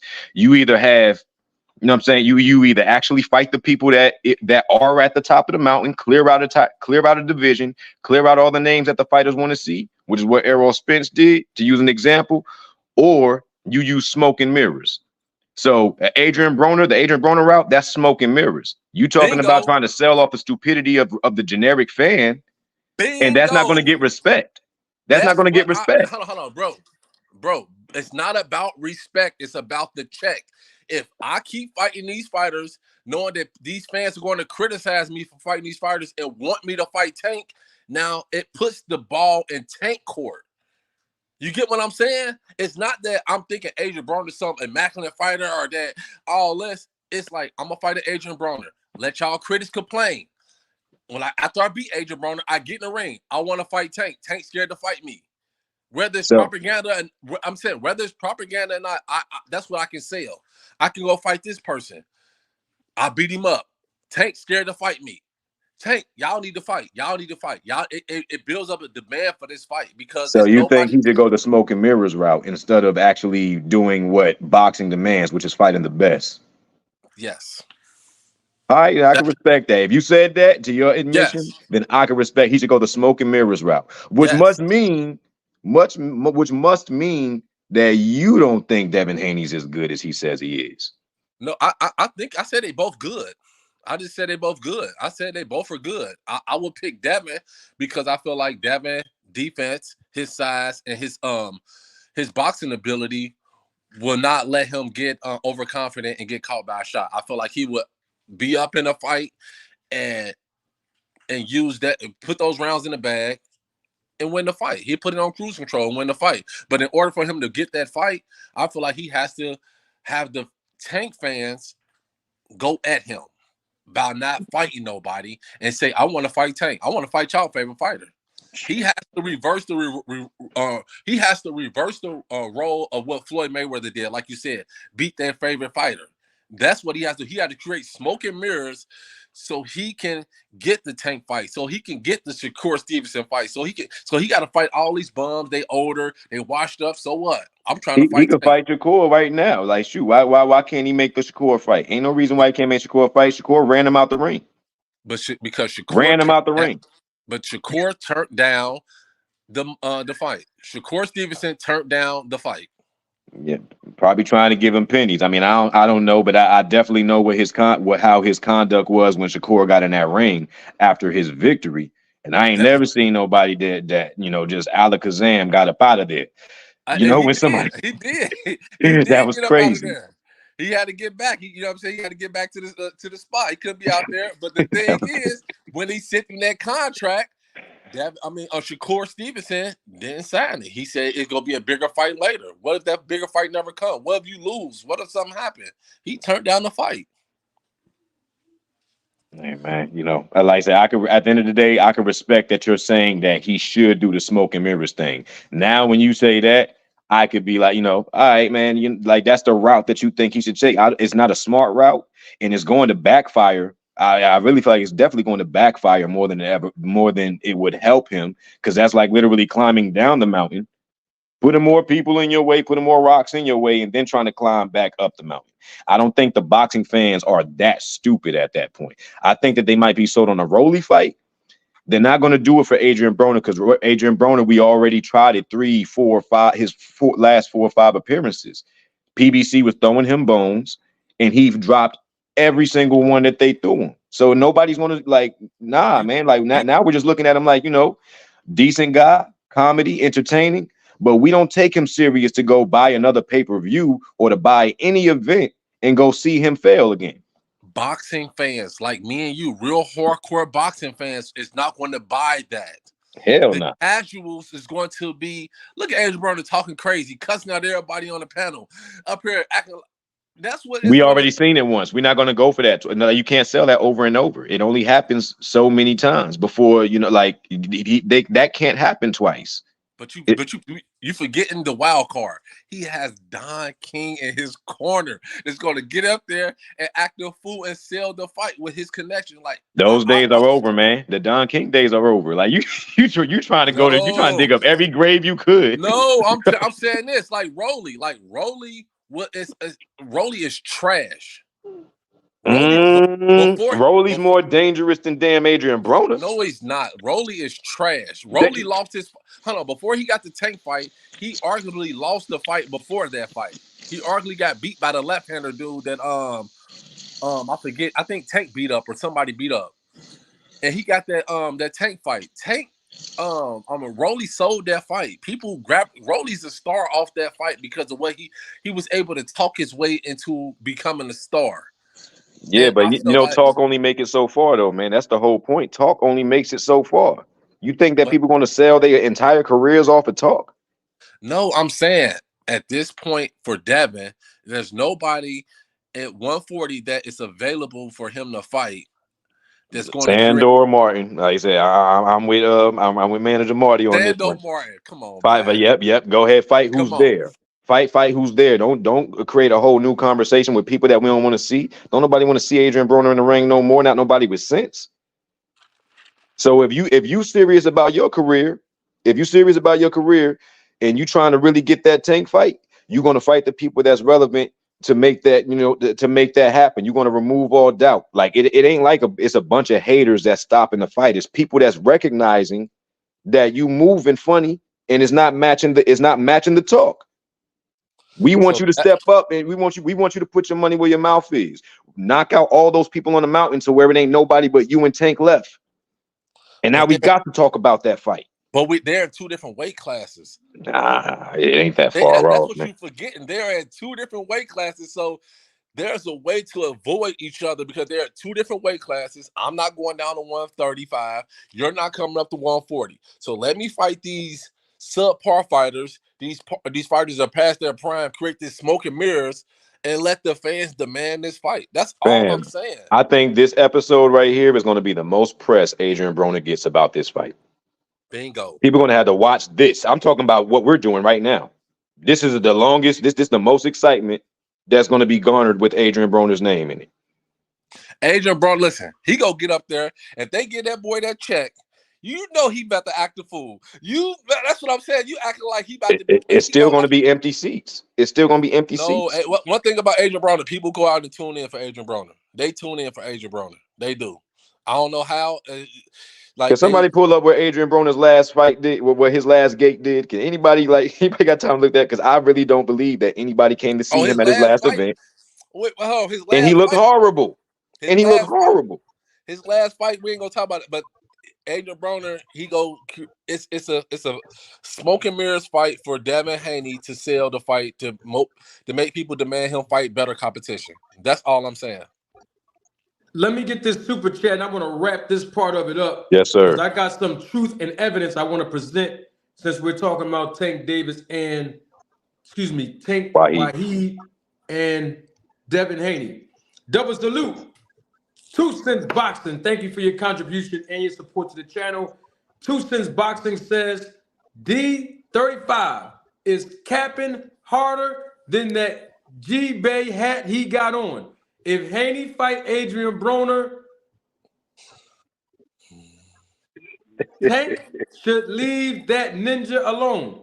AB is a decade older than Haney. Oh, AB is a decade older. Haney only wants to fight older fighters, or old fighters. This is what I was saying to you earlier, and I'm going to put the evidence back on the screen. Thank you, 2 Cents Boxing. The evidence on the screen right now. Hold on. Hold on. I got to address 2 Cents. You talking about my team? No. Hold on, brother. The last 3 fights that Adrian Broner fought in the last 5 years is on your screen. He fought 3 times in the last 5 years. You ain't going to never hear this nowhere else on YouTube. But you got it right here. That's why I'm glad y'all are here today. Adrian Broner fought 3 times in the last 5 years. And in that span of 5 years, he had 1, 2, 3. You look at it on your screen. 3 different times where he came off of 2-year layoffs. Not only that, but Adrian Broner is 34 years old, possibly 35 now.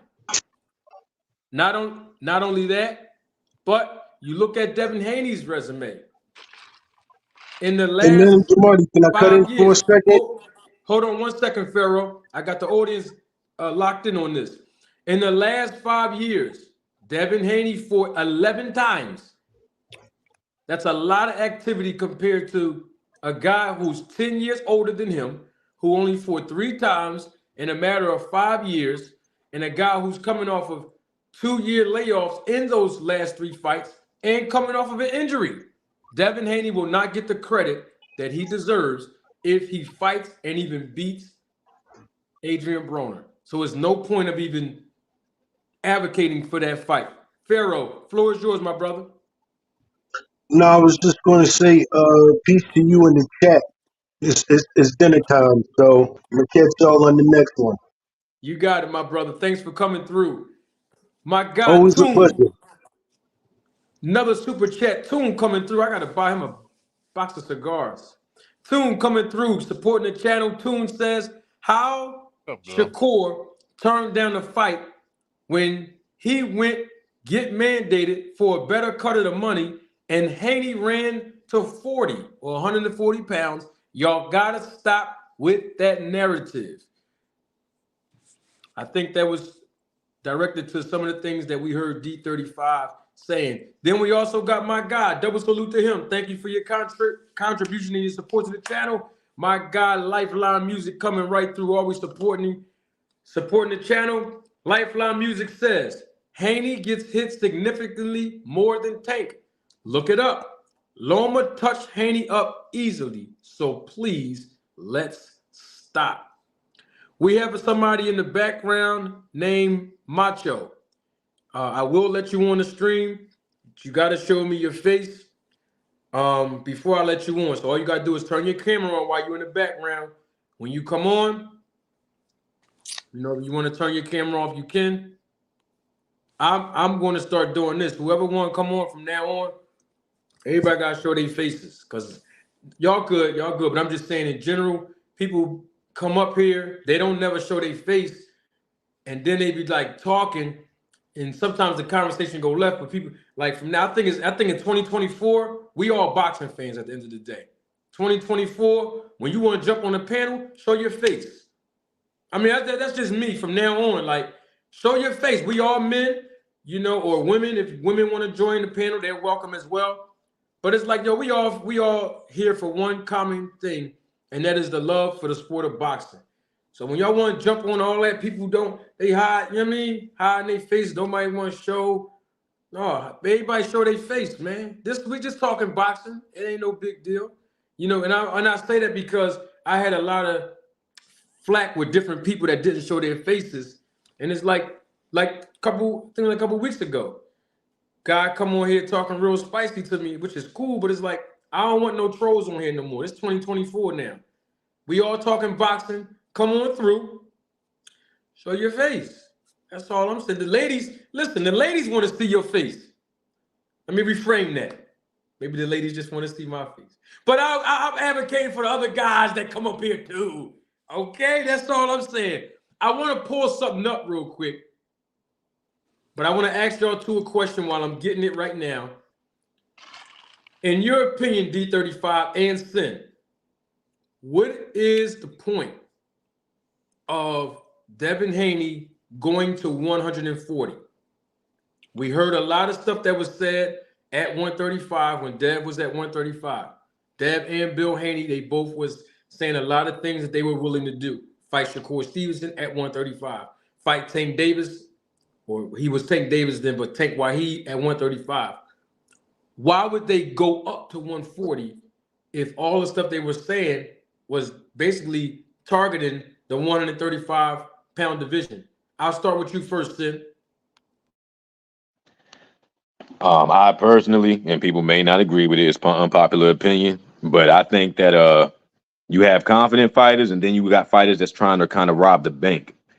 So I think a confident fighter clears out a division and stays where he's at, knocks everybody off the top of the mountain, probably does, a couple fights as at the top of the mountain before he decides to move up or down and weight if down if that may be. But when you got a situation like where you got a Devin Haney, a Crawford, or a lot of smaller fighters that's looking for the big novelty fights, and they're not really trying to stay at the weight, they got something up their sleeve. It's just some fishy business. You know what I'm saying? And I think that really comes from, probably whatever, whoever they got in their corner, whatever supplements they take and all the above. But at the end of the day, they don't want to take no risk against real contenders. They're just going up looking for the big novelty of money fight, and that the potential for those type of fights are always there when you clear out everybody at the top of the mountain. But these dudes is trying to take shortcuts. I think that the Haneys don't really believe in themselves, and they just trying to get, they trying to rob the bank. A little bit of both. I feel like I do think Devin Haney, Bill Haney believe in themselves. Me personally, I don't think nobody's going to beat Devin Haney at all in his career because of his style. But to move up, I think that the weight became too much for him. I mean, it's only so much you can cut, and also it's like, why would I kill myself to fight harder fights at that division when I can move up? I think like what you said, get to rob the bank, steal some money, because it's a business at the end of the day. This is the only sport that you want to get in and get out as fast as you can. Boxing is a brutal sport, so I ain't knocking them for it. But I think it's the weight. They really just couldn't make the weight no more and be effective like they wanted to be comfortable, like they wanted to be at 135. And then at 140, you got a lot of fighters in there too, but you can able to navigate around them and still make the money and still call out the big fight with Tank. You can still call out the fight with Shakur and try to drag them up to your territory, because you ain't gonna go back down. That's what I think what they doing. I think they selling the fight, trying to build their name up. They got a fight coming up, call out Tank. It's just the name of the game, man. You got to market yourself. You know what I mean? You got to go out at the big fish. You got to. That's why, just like Earl Spence and Crawford. You got to go out there. You got to. Or like when Earl Spence. Well, go ahead. What do you want to say about Errol Spence and Crawford? Well, what example was you making? I'm just saying, like, you gotta call out when Earl Spence. When Terrence Crawford got into the welterweight division, his third fight, he's called out Earl Spence publicly. Earl Spence didn't call him out until his last fight was with Ugas. That's the first time he called him out publicly. But Terrence Crawford called Earl Spence out after he fought Amir Khan. That was his third fight at the welterweight division. So, and just like with Earl Spence, he called out Keith Thurman that was at the top when he got the belt with Kell Brook. And it's funny you said that, because I wanted to bring up that example right there, because this is exactly how Errol Spence got his respect. When Errol Spence first called out Keith Thurman, he was probably 15-0. Keith Thurman was blocking him out all the way till he got to the point where he was 27-0. Years. People watched him pummel people and punish people up until that point. Spence didn't go switch weight classes, and people even called him a weight bully, and he never missed weight for a fight. You like, how do you even get that narrative? Because people seen the damage that he was doing. And he was a weight bully. He was a weight bully. How you gonna be a weight bully if he ain't never missed weight? Tank done missed weight multiple fights. How was Spence a weight bully? Okay, so Kenny Porter. Hold on. How we get on Spence and let's stay? I'm sorry. See, My bad. Yeah. Into something else, bro. And we gonna be here for another hour. Yeah. Cause what I'm gonna do? Pardon me, brother. When you bring Spence's name up with Crawford, I'm gonna put this on the screen. Y'all don't want to deal with it right Come now. on, man. You ain't got to Yeah, show y'all his don't want abs. to deal with it. I know You what's ain't got to going show his on. abs. You trying But to market his abs? Come no, on, man. yeah, he was just trying to make a point, and I was just talking about how Spence actually earned his respect by fighting. He stayed at 147, and Keith Thurman and them. Just to give a quick synopsis, Keith Thurman was saying that, oh, he ain't fought nobody, Spence ain't done nothing, all the way till he fought 13, 14 more fights, and then Danny Garcia and Sean Porter both at the same time said that oh, Spence didn't fight nobody. I don't see no reason why I should fight him. And then Mikey stepped up, made them look like some cowards. And then all of a sudden, that's when Spence got to the top of that gateway where they was trying to shut him out. They weren't trying to see him from the jump. So nonetheless, Spence earned his respect by fighting everybody at the top of the mountain. It's either that or you're going to sell off smoke and mirrors. Crawford, on the other hand, had one belt that he got from, well, who I would call a bum, Jeff Horn. He babysat that one belt for 8 years, calling people at the top of the mountain. But when Keith Thurman called him out, and all those other fighters in between, Jerron Ennis that we just seen, there was a lot of people calling him out, and he was finding David Atlantis and everybody else that we never knew, or fighters that were not contenders. Amir Khan was not a contender at that time. Kell Brook was not a contender. None of those people that Terrence Crawford fought before Spence was expected to keep and hold a belt. They were stepping stones to pad his record. No, I disagree because Keith Thurman, Terrence Crawford called out Keith Thurman, and Keith Thurman said he's not a real welterweight. That was exactly what he said out of his mouth. But I don't want to get into. I don't want to get into that. I want to. Yeah. So I found it, and I could actually close the show out with this. Ooh, I got something for y'all. Watch this. Now, this is for all of my detractors. This is for all of those that keep saying I'm hating on Bill Haney, I'm hating on Devin Haney. This is for all of those that keep saying I don't know the business of boxing. This is for all of those that say that I'm biased. This is for all of those that say I'm a PBC gang, what they say, PBC front runner or something like that. I got news for you. What I'm saying now is the same things that I've been saying before. But in American culture, like I said earlier, we have a tendency of suffering from short-term memory loss. So what I want to do right now is I want to direct everybody's attention to your screen. If you look on your screen, you will see me in an interview with YSM Sports Media nearly a week or two after Devin Haney fought Lomachenko. I was asked by YSM Sports Media, what should Devin Haney do next? What was my thoughts on it from a business perspective? And I want to play some of the interview so that you all can hear what I said then, what I'm saying now is still congruent. You know what? Don't take my word for it. Roll the tape.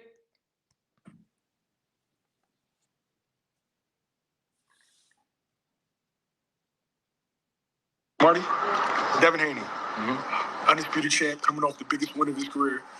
Some figure controversial, but it's still irrelevant that it's a W, right? He's a free agent. There was a rumor going around that he re-signed with Top Rank for a 2-fight deal before the fight. That's been proven to be false. Okay. Paulie gave out some misinformation. I feel, yeah.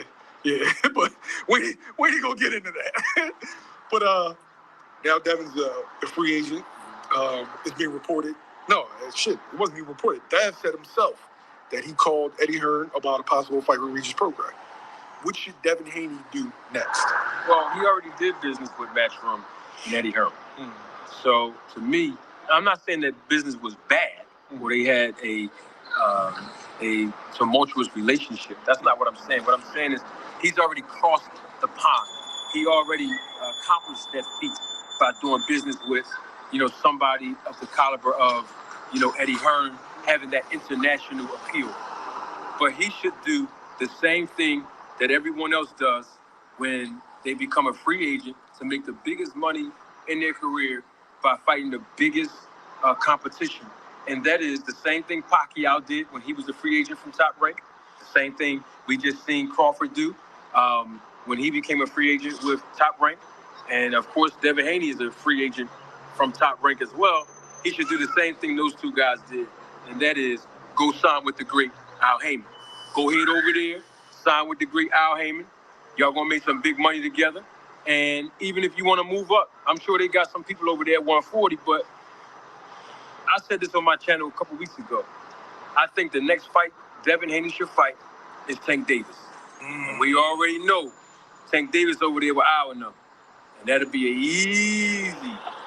easy deal to get signed. Go over there to Al, you're a free agent. Let PBC and them do what they do. Of course, Devin Haney has DHP Promotions, so you'll get some of that promotion money on the back end. Work it out with Tom Brown and them. But go over there, you're a free agent. I would advise him going over there with the great Al. Get that big money, man. Give me 3 fights. Did y'all hear that? See, when I said this the other day, people still was saying, oh, man, you hating on Devin and Bill Haney. Bill Haney's promoting his son the right way. He's doing such a great job. I know, but 7 months ago, 2 weeks after the fight between Devin and Loma, YSM Sports Media interviewed me. He asked me, what do I think as a boxing manager should happen next? Y'all heard what I said. Fight Tank Davis. Now, I know YSM told me that Devin Haney's on record at that time saying they reached out to Regis promoter Eddie Hearn to get that fight at 140. And I'm like, oh, before you even move up there, hold on for a minute. Hold on. You already did business with Eddie Hearn already. You crossed the pond and everything with him. You did business with Bob Arum. Cool. No more guaranteed contracts. You are a free agent now, and you got Devin Haney Promotions. So you have more leverage coming in with your own promotional company as a free agent instead of being signed to a promoter who's going to exclusively give you a guarantee. Y'all heard me also say, get on the phone, call the great Al Heyman. Now, one of the reasons I did say that is because Bill Haney, he does the pro-black thing. You keep running to the white guys, but you still didn't get on the phone and call the black guy out. No problem. Because that's going to make it easier to get the Tank Davis fights in. It's going to make it easier, D35, because y'all both are doing business with the same manager. That'll get it done under the same network of Showtime. Make it easier. But that's not what happened. The Haneys didn't listen to me when I said it. And the reason why I can say it so confidently, because guess what? I used the reference of Pacquiao. When he left Top Rank and he became a free agent, what did he do? He got on the phone, and he got on the phone with the great Al Heyman, and he got the biggest fight of his career with Mayweather. Terrence Crawford, when he was done with Top Rank and he became a free agent, what did he do? He listened to manager Marty. He went and got him good representation. They got back on the phone with Al. And guess what happened? He got the biggest fight of his career with Errol Spence. And so all I was doing was telling Devin Haney, all you got to do is follow the blueprint and do the same thing. You're a free agent from Top Rank with your own promotion company. Get on the phone with the great Al Heyman, and it'll be easier to get the biggest fight of your career in Tank Davis or Tank Wahid. But they didn't do that. They ran up to 140. We need answers. See, when I said it last week, D35, I was nothing but a hater. But I've been saying this then. I'm not just making this up now. Not to you, D35. I'm talking about to other people that kept banning my chat, banning my comment section. They still in the comment section throwing shots at me. But you see, I know the business. And it ain't no different than what I told Bud Crawford he had to do to his face. And I said it in the interview with YSM, and I said it on this channel. And Bud Crawford did the right thing. You know what I mean? You have more leverage as a free agent. All I want to know real quick from D35 and Sin, real quick. Y'all heard everything I said in May of 2023. What's your take on that? Starting with you, D35. What's your take on that? Oh, everything you said about what? As far as Devin Haney? Yes, after the Loma fight. That's when that. Let me put it back on your screen so you can see the date. That was Oh, on yeah. May the 28th, 2023, after he fought Loma. Oh, I definitely agree with you. I think the biggest issue with that, him going over to sign with Tank and Al Heyman, not Tank, but Al Heyman and them, is that he might not feel like a priority because he don't sell like a Tank. So he's going to be hesitant to be like, is y'all gonna really invest in me like y'all invest in Tank?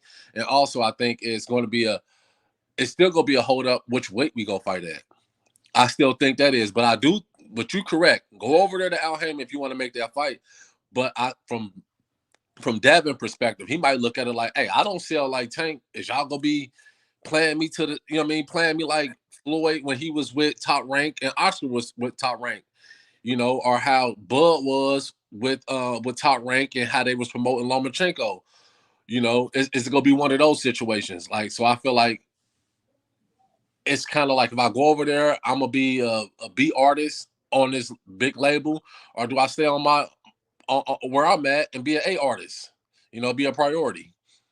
And you still got to deal with the weight where we go fight at. You know what I mean? Well, I think no, that's at that time, D35, when I said that interview in May of 2023, he had just fought Lomachenko. So officially, he was still a 135 pounder, and he called Eddie Hearn, according to what you heard YSM tell me. He called Eddie Hearn to see if they can move up to 140 to get that Regis Prograis fight.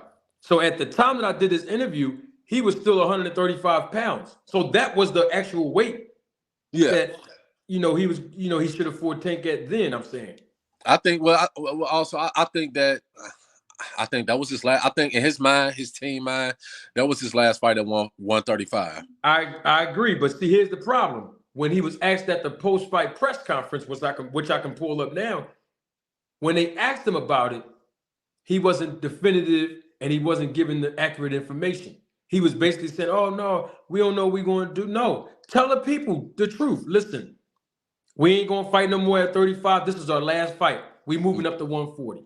Yeah. Keep it all the way 100. Don't Yeah. get on the YouTube knowing that y'all was gonna go up to 140 after the fight anyway and start talking crazy like y'all really want to take next. That's what I'm saying. Don't talk like you want to take next, but y'all knew y'all was gonna go up to 1. You see what I'm saying? I agree with you, and that's why I feel like the approach they need to take for us fighting these smoke and mirror fighters, like my man was saying, Sam was saying, like, I mean, I just feel like if he want to go, he should have signed with Al Heyman, but like I said, he might not feel like a priority over there. And, understood. And nobody want to be a lead singer with this company, then go over here have to be a backup. I got you. Do that. I got you. Real quick, Sin. Well, Canelo don't feel like a backup singer when he signed over there with Al and them, and neither do Bud Crawford. Cash cow, big difference. They getting big money over there. Yeah, they cash cows. Canelo the cash cow of the. I understand. Yeah. What's your take on everything, Sin? I couldn't agree with you more. You know what I'm saying? Ain't really much to add to that. Like, that was the best. That if you were serious about your career, that'd be the best move. Because I just noticed trends and habits, and it seems like everybody who signs over to Al Heyman is in it not only a great financial position, but it's not very difficult to get the fights that they want and need, and it's not a lot of fishy business going on over there. I think that when you comes down to some of these guys who deal with, Bob Arum or top ranked fighters, I think that they had a different business structure that probably complemented some other tactics that may not be favorable to certain fighters, may not be favorable to clean fighters, whatever, however you want to word that. But I think that they have a different business structure, and that's the reason why they're hesitant to get on the phone with Al Heyman, because it may compromise a certain operation that they have going on, and they may not be in the same, they may not be in that same, like you said, that lead singer position that you're talking about. They probably didn't earn it in the most noble fashion when they was on the other side of the street. And at the end of the day, I think it's the smartest thing to do if you are serious about your career and you really want to, your finances to advance. It only makes sense to go with where everybody is kind of situated at. So, Good point. I couldn't agree with you more. Good point. And I have to put this on the screen before we close out, and I have to read this because this is awesome. That whole boy, and he's one of my day one supporters. He put it out there the best. I just replayed what I said 7, 8 months ago. Let me read it right now. Why hasn't all the people that Bill Haney asked him, why did they go to Eddie instead of doing a deal with PBC that guaranteed them a fight with Tank? Right. See, they're not going to ask that question because they in pocket. You see? But when we get Bill Haney over here, and I know they all listening, Sin, make sure you had an answer. Or anybody that know Bill can come over here because we need answers. Because that's the same thing I was saying 7, 8 months ago. You see, they don't want to ask the hard questions because they want to dance around eggshells to be popular and to get money and get perks. But I'm not for rent or sell. So all I'm going to do is ask the right questions so the audience, the fan base, can get the answers that we need. It was no point of rushing up to 140. And if they knew they were going to go up there after the Loma fight, they should have announced it to their fan base so that we wouldn't be coming out saying, we want Tank, and Devin, because we would already know they're not going to fight at 135 if they do fight. But to leave us in the dark and omit those facts, then you're basically saying nobody don't need to know. We'll just show them when we come out there, but then at the same time, use the privilege to say, well, Tank dunking us. He didn't want to fight us. Well, you moved up to 140, and you knew you was going to do that before the Lomo fight was over, and y'all didn't get on the phone and call Al Heyman, who manages Tank Davis. It's very simple. So, I think it was just good information that I put out tonight, and everything that I say when it comes to the business of boxing, it is irrefutable. This is why certain people don't want to come over here, D35, because they know that there's questions that I will ask them. See, if y'all ask them, that's another reason why, to answer Whole Boy's question, that's the reason. The other reason why is they don't know the business. I'm not knocking most content creators. They don't understand the business. So they don't know what questions to ask. But some of them who do know the questions to ask, who know just a tad bit about the business, they won't ask because they're fans of Haney. They're fans of Bill. They won't ask the question. I don't know because I don't listen to their content. They may have asked the questions. I don't know. Maybe they have. But all I'm saying is these are questions that we needed answers to after the Lomo fight. You know what I'm saying? Like, for real. So all we got to do now at this point is wait to see who the next opponent for Tank is. Tank Wahid and Devin Haney. We got to see. 30 seconds real quick, D35. Give us your last words, my brother. The fight, I don't think it's going to happen with Tank and Devin. I think Tank is going to fight Romero, wherever that guy is that just knocked out Chris Colbert. And I think Devin Haney fight maybe AB, or he's not going to fight his mandatory. So, as far as them two fighting each other, man, you just got to build up enough demand for it and go from there. You got it. Thanks for joining the panel as always, 35. Thank you. All right, brother. All right, Sam. All right, Sin Dog, where we at, big dog? What's your last 30 seconds for us? Oh, damn. Sin Dog, where's Sin at? There you go. Sin, where you at, Sin? Give us your last 30 seconds. What you got for us? Hey, man, look, I'm just happy to get into a healthy discussion with some, with real analysts and people that's not, so political with their analysis and breakdown of what's going on. I appreciate you opening up the platform for me. I really want to get in on this Spence and Crawford controversy, but I'm gonna catch every episode that I could, hey, man, like, I really like your channel. I love what you bring to the table. You seem to be touching on a lot of things that a lot of people are trying to sidestep and duck and do a lot of dancing, yeah, man, I'm just happy to contribute on any level. I wish we wasn't talking about Adrian Broner for daggone 45 minutes. But nonetheless, man, like I said, I'm happy to contribute, and I appreciate, you opening the floor for all of us, brother.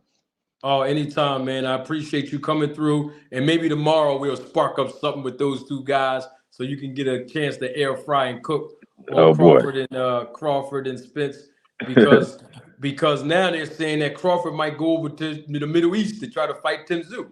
So maybe we'll talk about that tomorrow. Come on back through, brother, and we'll definitely get into that as well. Thanks for coming in. I appreciate your time, man. Peace and blessings to everybody watching, bro. You got it. Peace and blessings, my brother. Well, y'all heard it live in living color. I've been saying the same thing over and over again for 7-8 months. This is no new information, but it might be new to those that are new to the channel. Might be new information to those that may not be new to the channel, but forgot that I spoke on this about Devin Haney and doing good business over there where they can produce the biggest fights. They generate the most money. I've been saying this a long time now. This is nothing new. I appreciate everybody's time. Listen, y'all, come on back through tomorrow, live in living color, 4:30 p.m. Eastern Standard Time. We'll be right back here. I'm going to pull up, like I always do, with the hottest intro on YouTube. But I got to pull out because that's how I pulled up. Now, wait a minute.